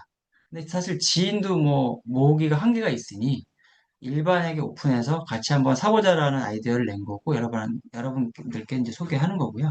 그걸 나눠보니까 4억 1,500 정도가 되고 절세 가격이라고 해서 이제 이걸 좀 절세할 수 있는 방법이 있는데 이렇게 또 4억까지 내렸습니다. 그리고 좀 약간의 문제가 있어서 특별히 더 할인하는 세대가 있어요.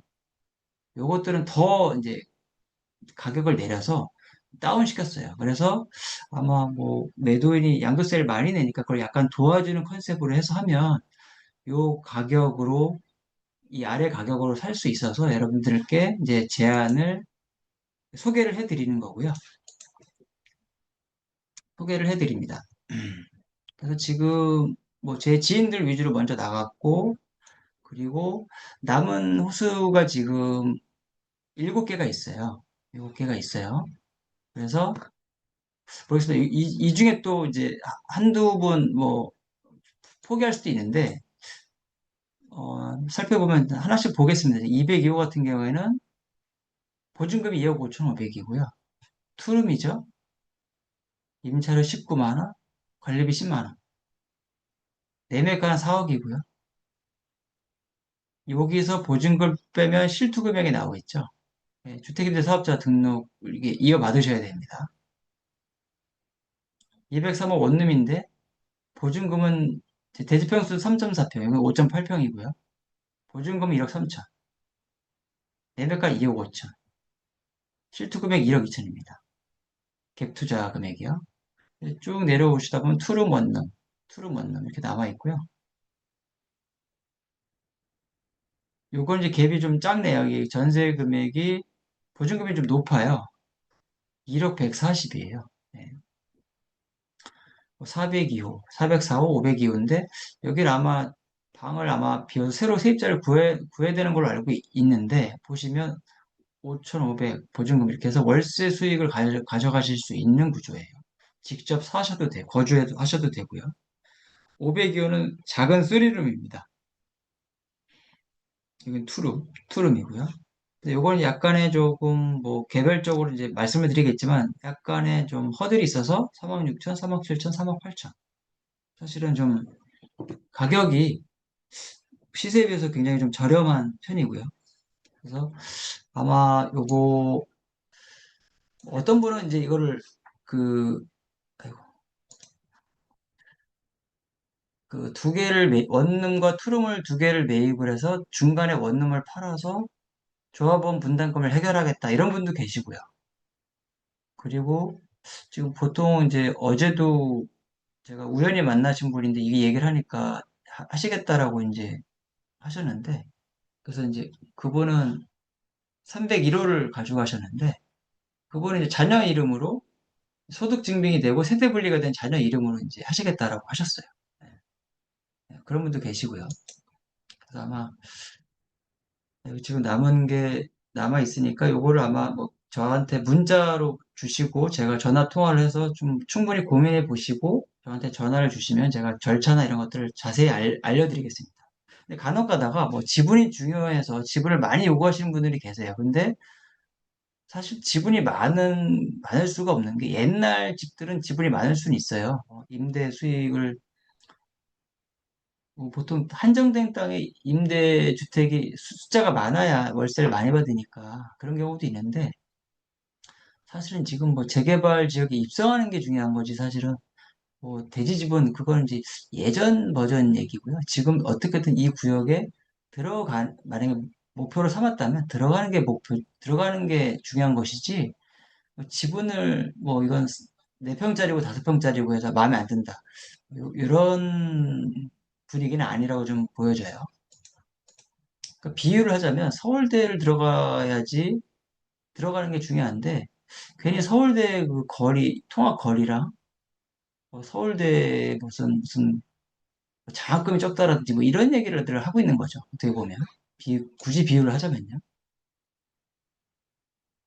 그래서 아까 그 삼전동 피구역에 제가 시뮬레이션을 좀 오차는 되게 큰데 한번 어떻게 될 것인지 한번 제가 그려봤어요. 되게 오차가 큰 거를 먼저 전제로 말씀을 드립니다.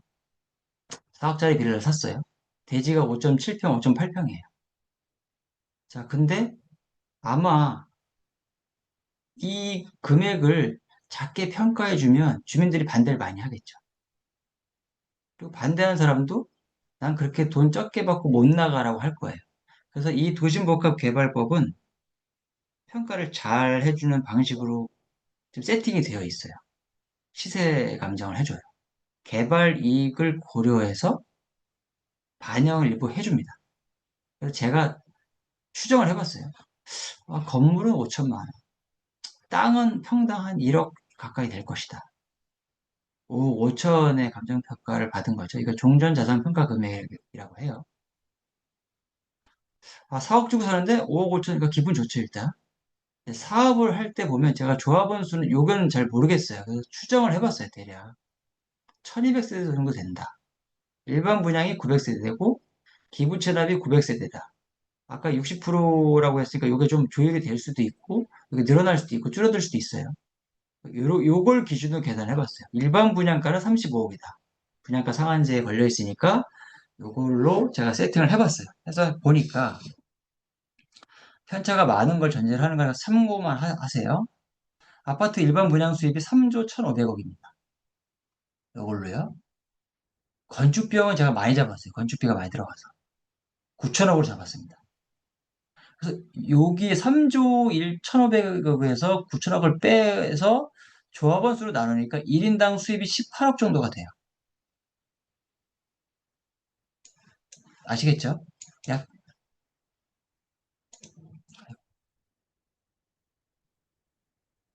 이걸 빼면 거의 2조 몇천억이 되니까 2조 몇천억을 이걸로 나누니까 1인당 이 정도가 나옵니다. 그럼 이 수익을 배분해서 조합원 분양가를 결정하는 거예요.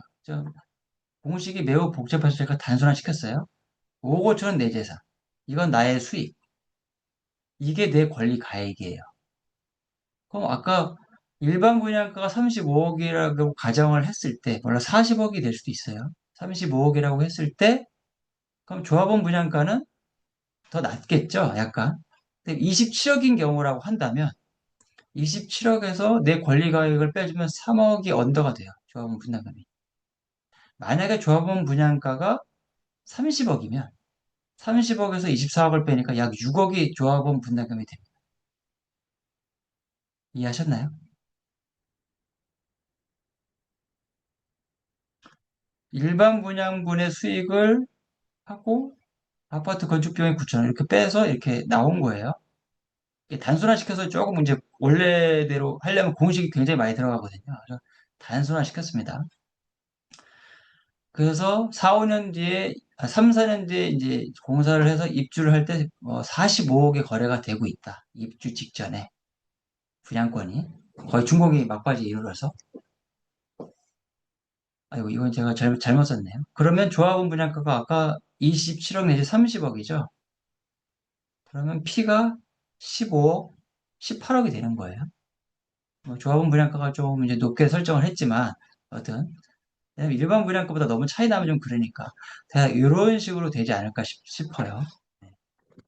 사실은 지금 내 돈을 가지고 5억 5천짜리를 산다, 4억에. 기다리면 여기 내 대출금이 있을 수 있고 전세금이 있을 수도 있는데 나중에 이주비 대출이 나오겠죠. 근데 시드는 1억 정도 돼요. 그거 가지고 사실은 20억 가까이 15억에서 20억을 벌 수가 있는 거죠. 네. 이미 이 사업으로 사실 이 정도 수익이 생기는 거예요. 사실 이거 꽁돈으로 생기는 거죠. 사실은. 물론 조합원 수가 많아지면 이거 좀 줄어들고요. 그리고 청산자가 많아질수록 또 늘어나요. 수입이. 그래서 주변 분들 있으시면 빨리 팔고 나가라고 하시는 게 여러분들한테 유리하게 되는 거죠. 그러니까 여기서 P도 중요하지만 이게 가장 중요한 거죠. 이 매물 사진인데요. 이렇게 생겼습니다. 지은 지 5년밖에 안 됐고요. 그래서 활용 방안은 단순 갭 투자. 전액 자기 자본으로 해서 월세 수익을 가져가셔도 되고, 에어비앤비로 하실 분들도 있으면 아마 이제 좀 협조를 해서 이렇게 하셔도 되고요. 그리고 제가 아시는 분은 지금 자기도 하나 하고, 아까 말씀을 잠깐 드렸는데, 이제 법인을 하나 만들어서 원룸을 하나 사겠다. 지인들이 십시일반에서 사놓고, 관리처분 계획 나올 때 그때 팔겠다. 현금화 시키는 거죠. 그렇게 하신 분도 계세요. 뭐, 그리고 아까도 여기 사업 일정을 말씀을 드렸는데, 이게 얼마나 이대로 지켜질지 모르겠습니다만, 의지는 되게 강력한 걸로 보이고요. 서울시 이제 곧 조례를 발표해요. 어떤 내용이냐면 도심복합개발사업 권리 산정 기준을 시행지침을 발표합니다. 근데 이게 발표가 되거나 아니면 요 즈음해서 비슷한 식의 설명회가 재오픈을 할 경우에 아까 이 한국토지신탁이 하는 이제 설명회가 오픈을 한다면 사실은 뭐 이렇게 가격 상승이 점핑을 하거나 아니면 매물 잠기 현상이 또 일어날 수 있지 않을까라는 생각이 들어서 아마 좀 뭐 생각이 있으신 분들은 좀 빨리 움직이시는 게 낫지 않을까. 아니면 빨리 뭐 여기가 제가 말씀드린 거 말고 또 직접 현장에 가셔가지고 빨리 매물 찾아서 뭐 관심 있게 보시는 게 좋지 않을까라는 생각이 듭니다. 이미 삼성동 같은 경우에는 한 2억씩 올랐어요. 뭐 2000세대 구역인데 뭐 이런 얘기가 나오니까 거기도 설명을 했거든요. 그러니까 분명히 지금 투룸이 옛날에 6, 7억 했었는데 지금은 8억에서 11억 합니다. 지금 대지 지분에 따라서. 그래서 이상으로 지금 온라인 세미나에 대한 거를 전반적인 걸 마치겠고요. 질문 사항 있으시면 뭐 마이크를 켜고 해주셔도 되고 채팅방을 이용해서 써주셔도 됩니다.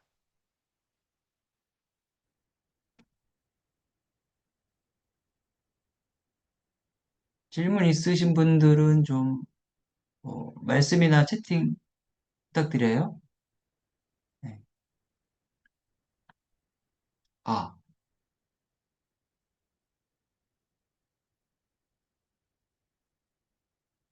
예, 제가 읽어드리면 원문을 확인해 보니 지구 조성 사업으로 지정고시 되면 역사나 1년이 되는 날로 후보지 선정이 된다고 본다는데 지구 조성되기 전 1년 전에 등기해야지.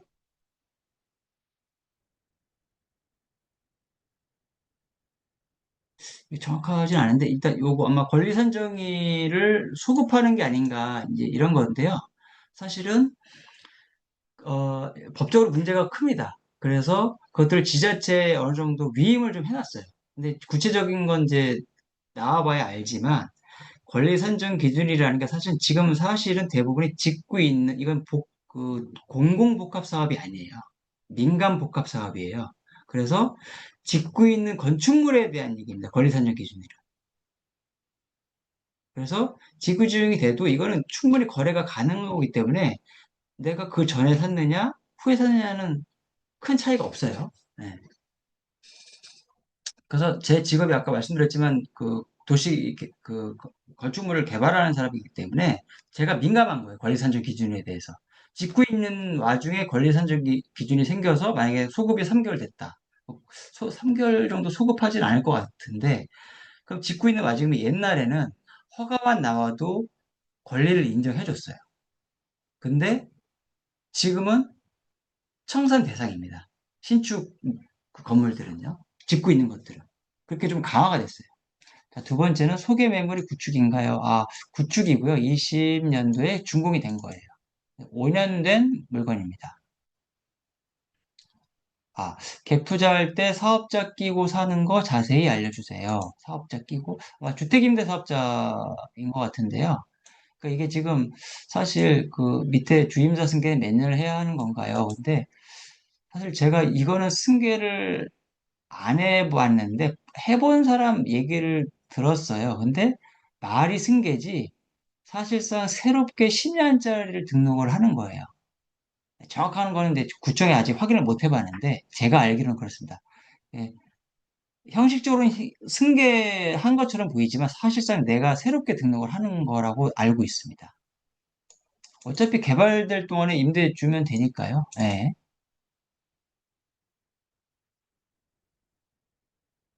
아, 재개발 내용은 이해했는데 꼭 저 빌딩을 같이 사야 하는 이유가 뭔지 궁금합니다. 그러니까 이게 가격 메리트가 있다라는 게 일단 크고요. 굳이 이걸 안 사셔도 돼요. 근데 자기가 마음에 드는 게 있으니까 사실은 그런 있으면 이제 다른 걸 사시면 되는 거고 이거는 이제 같이 통매로 나온 것을 가격을 나눠서 지분별로 어느 정도 나눠서 가격을 책정한 거라서 사실 시세보다는 5천에서 1억 정도가 싼 거라고 저는 생각을 하거든요. 예. 그래서 이제 뭐 같이 살 뭐 100% 이유는 없고요. 예, 그건 이제 뭐 좋은 기회이지 않을까. 조금 몇 천만 원을 절약할 수 있는.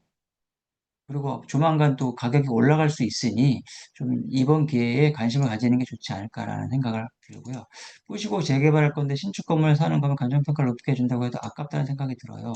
신축 매입이 이제 무엇인가요? 아까도 말씀드렸지만 이게 재개발 투자가 1, 2년 안에 끝나는 게 아니잖아요. 보통 5년, 10년 요 사이가 걸리잖아요. 그러면 임대를 그러니까 자기가 직접 사는 것도 이제 문제가 되겠지만 주로 대부분 임대를 많이 주지 않습니까? 그러면 임대를 줘야 전세를 줘야지 자기 자본이 적게 들어가니까요. 그러면 신축 건물일수록 사실은 전세가 잘 들어오고 임대 관리가 편하겠죠. 구축 건물 너무 뭐한 25년 내지 35년 된 건물은 사실 각종 하자에 시달릴 확률이 너무 높아요. 30년 전에 지은 건물이 사실은 지금 어떤 건축 기법과 건축 관점에서 봤을 때는 굉장히 하자가 많은 경우도 많고, 잘못 지어진 경우도 많고, 집에서 냄새나는 경우도 많고, 단순히 인테리어만 한다고 되는 문제가 아닌 경우가 되게 많거든요. 그래서 그런 스트레스에서 벗어나려면 그런 게 좀 낫지 않겠느냐라는 겁니다. 승계가 포괄 양수도 아닌가? 네, 그건 아닌 걸로 알고 있는데 이것도 제가 구청에 물어보 봐야 될 것 같습니다. 제가 듣기로는 그거 실제로 이 작업을 했던 분이 건물주님이 이제 알려주셨는데 포괄 양수양도가 아니라고 하더라고요. 네. 아, 모아타운 추진하기 위한 동의안도 채워지지가 않은데 그렇게 자세히 잘 아시는 분인 것 같은데 아, 이거는 이제 그 비전을 어떻게 세우느냐에 따라 달라지겠죠. 예. 근데 모어타운 같은 경우는 사실은 용적률이 끼케야 250에서 300%거든요. 근데 지금 500%랑 비교했을 때는 이 대단지 프리미엄이라는 게 있고 모어타운은 사실 블럭별로 어, 소단지가 모이는 거기 때문에 사실은 좀 메리트가 완전히 달라지죠. 그래서 분양가도 완전히 좀 달라질 것 같고요. 브랜드가 들어올 거냐부터 시작을 해서 좀 차별성이 좀 있지 않을까 조심스럽게 생각을 해봅니다. 다가구인가요? 아니면 다세대입니다. 꼭대기 층이 지분이 오히려 낮은 이유가 있나요? 전용 면적이 좀 작고요. 확장을 좀 많이 했어요. 네, 그래서 지분이 좀 오히려 낮습니다. 근데 이거를 사실은 제가 건물을 지어봐서 아는데 건축물 대장 만들 때 그거를 건물주가 조정을 할 수가 있어요. 근데 조정을 한 것 같지는 않고 전용 면적 비율대로 지분을 나눠서 그렇게 된 거고요. 이제 불법 확장을 좀 한 거죠. 그래서 지분이 좀 낮습니다. 예, 현재 소유자분이 한 분이고요. 제가 예, 공인중개사 통해서 얘기를 한 거고 건물 내부 사진 예시로 몇 장 예, 제가 이거를 핸드폰에 지금 사진이 있어서 제가 단톡방에다가 예시로 보여드리겠습니다. 다세대입니다. 솔깃하긴 한데, 예, 솔깃하시죠? 예. 큰돈이다 보니 사기당한 것 아닌가 우려해. 근데 굳이 이렇게 사람을 모르고 주변 예, 예, 예. 예. 주변 지인에 좀 한계가 있고, 주변 지인들 뭐 제 나이가 이제 50대 초반인데, 다 집이 있어요. 집이 있고 관심이 없는 사람도 많고요. 그리고 자리를 잡은 사람도 많고 해서, 저보다 약간 연령대가 낮은 지인들 많이 이제 추천을 했고요. 근데 사실은 이거를 취등록세, 중과세 때문에 그리고 종부세 때문에 조금 꺼려하는 분들도 많이 있어서 그런 거고 사실 서울에서 1억대 투자를 할 수 있는 재개발 매물은 거의 없다고 보시면 됩니다. 예. 그리고 어떤 확신이신지 글쎄요. 제가 뭐 이제 개발 경험이 아주 뭐 20년, 30년 된 건 아닌데 제가 이때까지 예상한 지역은 다 맞았고 진행되고 있어서 사실은 거기서 약간 좀 자신감을 가졌는데 뭐 확실하기보다는 아마 재개발 될 수밖에 없는 지역이다라고 말씀을 드리고 싶어요. 예, 근데 더군다나 한국토지신탁이라는 회사가 그 강하게 드라이브를 걸고 있고, 그리고 이 도심복합개발 사업의 메리트가 굉장하기 때문에 아마 최소한 뭐 ABC 중에 한두 구역부터 추진이 되지 않을까. 예. 그리고 그 청산 나는 팔고 나가겠다, 보상을 해주겠다라는 금액조차도 보상 방식이 예전이랑 달라졌어요. 예. 그래서 개발 이익을 어느 정도 그 반영을 해주는 감정이기 때문에 아마 불만들이 좀 줄어들지 않을까, 모아타운에 비해서는요. 뭐 제 개인적인 의견입니다. 네, 원칙은 입주권 받는데 대지 지분율이 작아도 입주권이 나오나요? 그러니까 사업성이 적은 경우에는 커트라인을 두기도 합니다. 근데 원칙적으로는, 대원칙은 건물만 있어도 원래 입주권을 받을 수 있어요. 요새 지어진 건물 중에 대지 지분이 없는 건물이 없죠. 그래서 원칙적으로 대지 지분이 작아도 입주권은 나옵니다. 근데 예외적인 경우가 있어요. 뭔가 조합원이 너무 많아서 커트라인 둘 필요성이 있는 경우라든지. 근데 지금 현재 서울시내에서 그런 현장은 거의 없습니다. 네, 다세대인데 소유주가 한 분이신 건가? 예, 한 분입니다. 목소리가 훨씬 이건 아닌 것 같고요. 예. 길버트 님도, 예, 예, 저는 지금 나머지, 지금 근생 포함해서 세개를 하려고 하고 있습니다. 예. 제가 원래 재개발 예상 지역에 건물을 지을 때마다 제 거를 하나씩 혹은 두 개씩 소유하고 나옵니다. 예. 그래서 제가 어쩌다 보니까 임대 부자가 좀 됐는데, 사실은 좀 귀찮긴 한데, 왜냐하면 뭐 자녀 명의로 하나 옮겨놓고 제가 지은 법인 이름으로 남겨놓고 취득세 문제는 없으니까요. 예, 그렇게 한두 개씩 남겨놓습니다. 왜냐하면 저도 이제 그걸 확신을 가지고 들어가는 사람이기 때문에 그냥 뭐 옛날처럼 팔고 뭐 먹튀하는 그런 느낌은 아니고, 저는 이제 제가 짓는 건물마다, 제가 이 건물은 짓지는 않았지만 같이 들어갑니다. 예, 저는 세 개 정도를 인수할 예정이고요. 지인들 중에서도 이제 지금 고민하시는 분들이 좀 있어서 지금 갈팡질팡하는 분들 계세요. 근데 대부분들이 어, 여성분들이세요. 그래서 남자들은 뭐 지금 두 명, 예, 두 명. 그 중에 한 명은 두 개 한다고 하고, 그래서 지금 예, 내부 사진을 지금 여기 다운로드를, 잠시만요. 제가 카톡으로 넘겨서 여기다가 제가 뿌려드릴게요.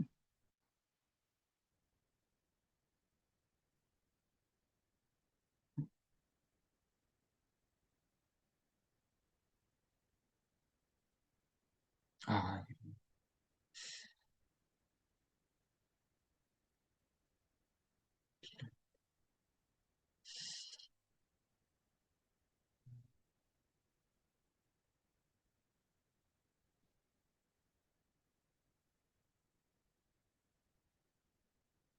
잠깐만 기다려 주십시오.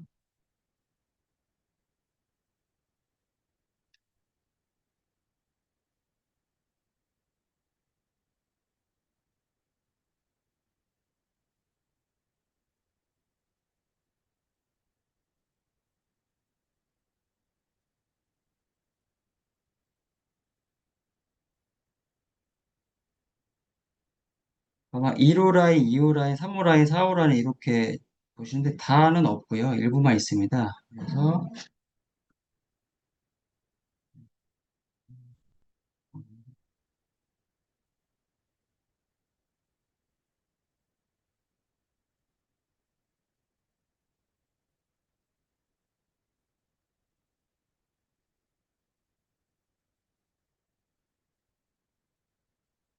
좀 핸드폰에서 조금 옮기려다 보니까 조금 시간이 걸려요.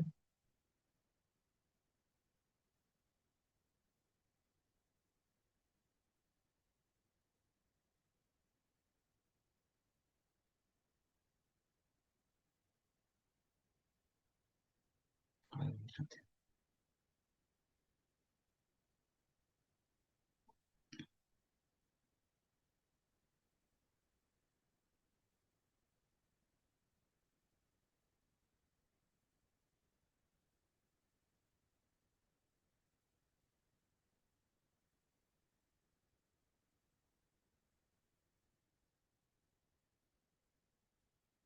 예, 질문이 하나 왔는데요. 예, 맞습니다. 다세대 건물의 전체를 소유한 소유자분을 통매각을 하시는 거고, 이게 팔리고 나면 각 세대마다 소유주가 별도로 생긴 것, 맞습니다. 예. 공인중개사를 끼고 하고요. 법무사도 같이 나옵니다. 예. 그 절차는 제가 자세하게 설명드릴 수 있고요. 잠시만요. 내가 이거를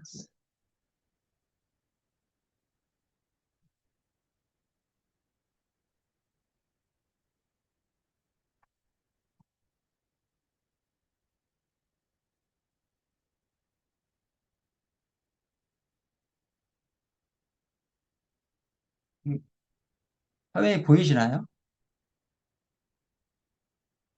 안 보시나?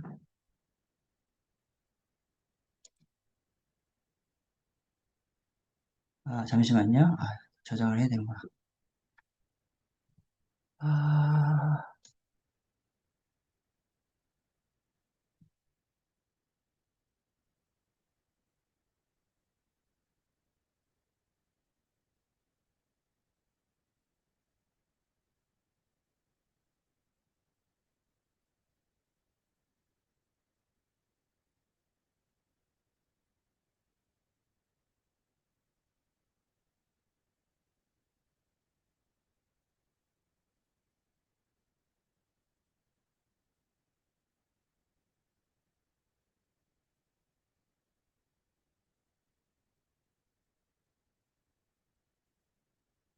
잠깐 기다려주세요. 거의 다 됐습니다.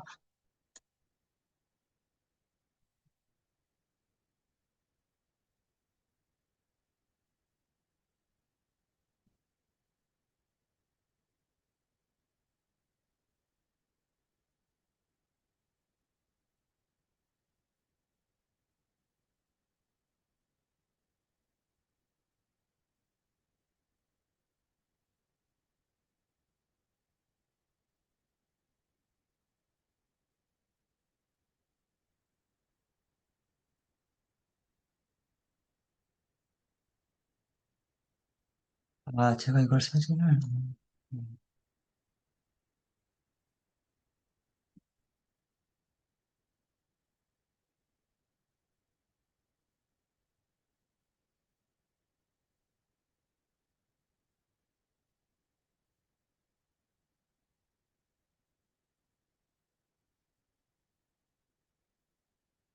이 카톡방이 아니라서, 제가,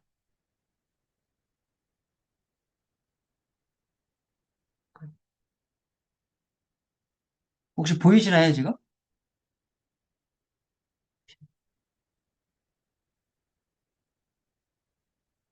보이세요? 예. 예. 지금 이게 201호 사진인데요. 이렇게 지금 베란다가 있고요. 베란다가 있고,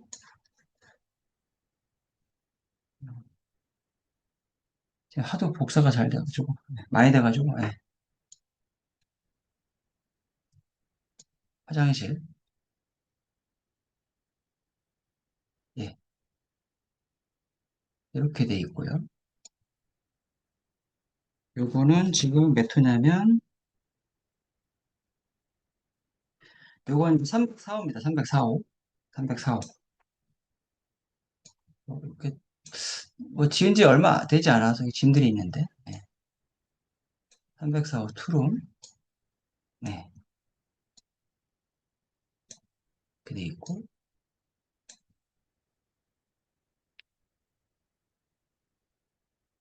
304호, 요건 이제 404호입니다.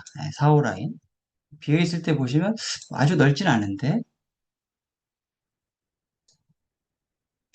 이렇게. 뭐, 전반적으로 이렇게 뭐 디자이너블하진 않은데, 엘리베이터 있습니다. 디자이너블하진 않은데 좀 깔끔해요. 지은 지 그래도 5년 차라서, 만약에 에어비앤비를 하고 싶다라고 하시면 이걸 좀 약간, 냉장고 세탁기, 냉장고 세탁기는 원래 있는 것 같습니다. 예, 제가 좀, 일단 비어있을 때 찍었는데, 있어요. 옵션으로. 주차는 지금 8대 가능하고요. 지금 현재 세입자들이 차가 없어서, 많이 없어서 주차가 널널해요. 예. 그렇다고 차 2대 주차하면 좀 그러겠죠. 14세대 중에 8대니까요. 세대당 0.8대 정도 되겠네요. 네, 원룸 사시는 분들이 차가 없는 학생인 경우가 많아서 없는 것 같아요. 삼전동 이쪽은 이제 공영 주차가 잘 돼 있어서, 예, 요거는,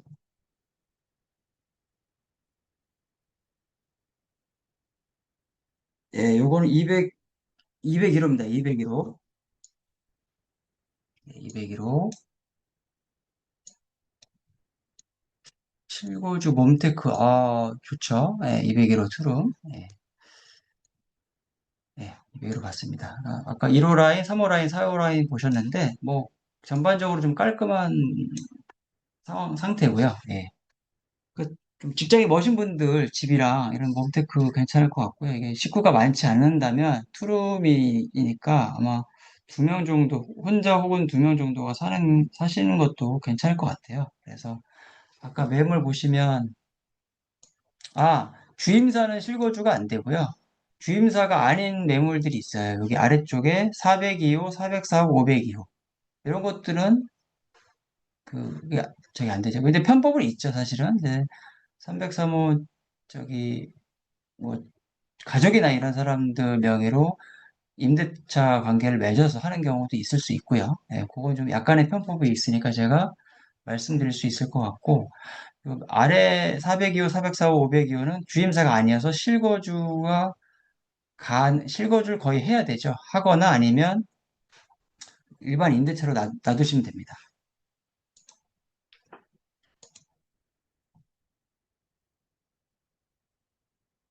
예, 건물 용도는 지금 다세대 주택으로 나와 있습니다. 정확하게는 아마 도시형 생활주택으로 나와 있을 거예요.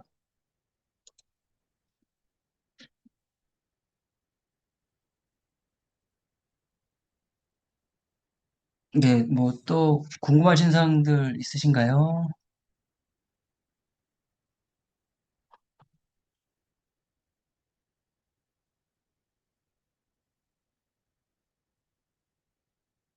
안 보이시나요?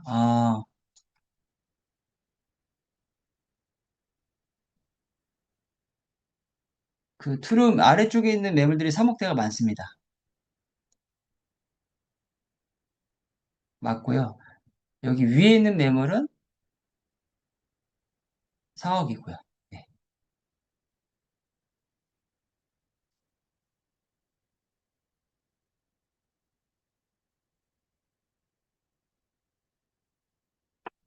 시간이 많이 지났네요. 이게,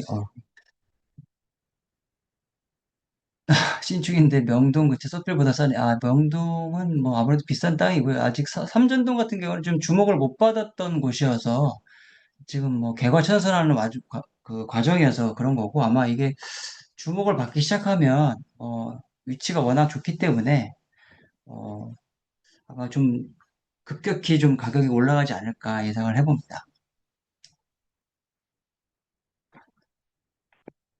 예, 이상으로 더 이상 질문하실 분 없으면 이상으로 마치겠고요. 긴 시간 동안 들으셔서 감사합니다.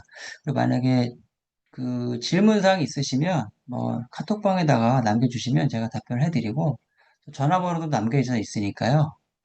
전화번호로 문자를 먼저 주시면 제가 전화를 드려서 뭐 궁금하신 점 그리고 혹시 계약하실 거면 계약 절차나 이런 것들 자세하게 알려드리겠습니다. 예, 감사합니다.